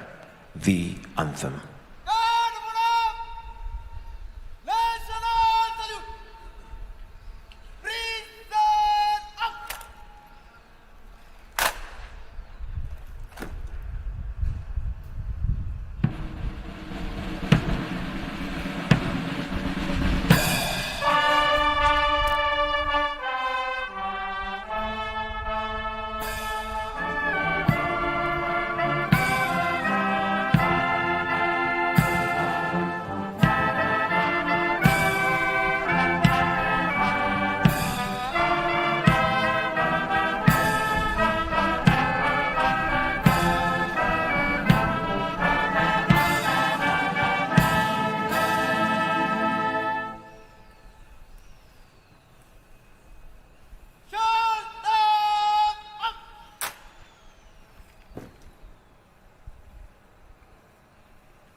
That brings us to the end of this ceremony. We shall now proceed for some refreshments as guided. Na mtazamaji, ndo hizo picha za moja kwa moja kutoka ikulu ya Rais hapa Nairobi, ambapo Rais William Ruto ameweza kupokea stakabadhi kutoka Rais William Ruto ameweza kupokea stakabadhi mbalimbali hapa katika ikulu. ikulu ya rais kutoka wale ambao watakuwa na wakilisha mataifa yao humu nchini Kenya. Ni balozi watano humu nchini ambao Rais William Ruto ameweza kuwapokea. Balozi wa kwanza ambaye ameweza kuwasilisha stakabadhi zake kwa Rais William Ruto ni balozi kutoka taifa la Hellenic ambaye ni George Siakaz. George Siakaz alikuwa wa kwanza kuwasilisha stakabadhi zake kwa Rais William Ruto, ambapo aliweza kusema kwamba ataboresha mahusiano katika mataifa haya mawili kati ya Kenya pamoja na taifa la Hellenic. Wa pili kuwasilisha stakabadhi zake ni balozi wa taifa la Cuba Ines Foz Fernandez ambaye pia aliweza kuwasilisha stakabadhi zake. Wa tatu alikuwa ni balozi kutoka taifa la Korea humu nchini ambaye ni Kangu Unshinki.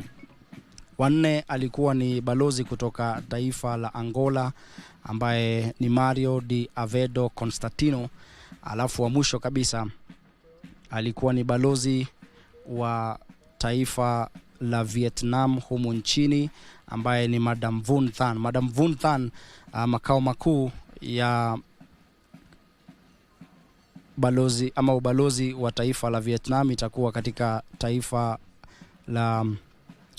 eneo la Dar es Salaam, lakini atakuwa anawasilisha Kenya, Uganda, Ethiopia, Burundi na Somalia. Kwa hivyo ni jumla ya mabalozi watano ambao wameweza kuwasilisha stakabadhi zao kwa Rais William Ruto, na katika hotuba yao fupi wameweza kusema kwamba wataboresha uhusiano katika mataifa yao, ama wataboresha uhusiano kati ya mataifa hayo ama kati ya mataifa ambayo wanawakilisha humu nchini pamoja na taifa la Kenya. Na pia Rais William Ruto ameonekana pia pale akisema kwamba atakuwa anahakikisha kwamba mataifa hayo yanaweza kuboresha mahusiano yao. Mtazamaji, sisi hatuna la ziada. Kwa niaba ya wale wote waliofanikisha matangazo haya, shukran jazila kwa utazamaji wako. Mimi ni Ben Chumba, narejesha matangazo haya moja kwa moja hadi bunge la Senate ili kwamba uweze kupata matangazo moja kwa moja kuhusiana na vikao vya leo.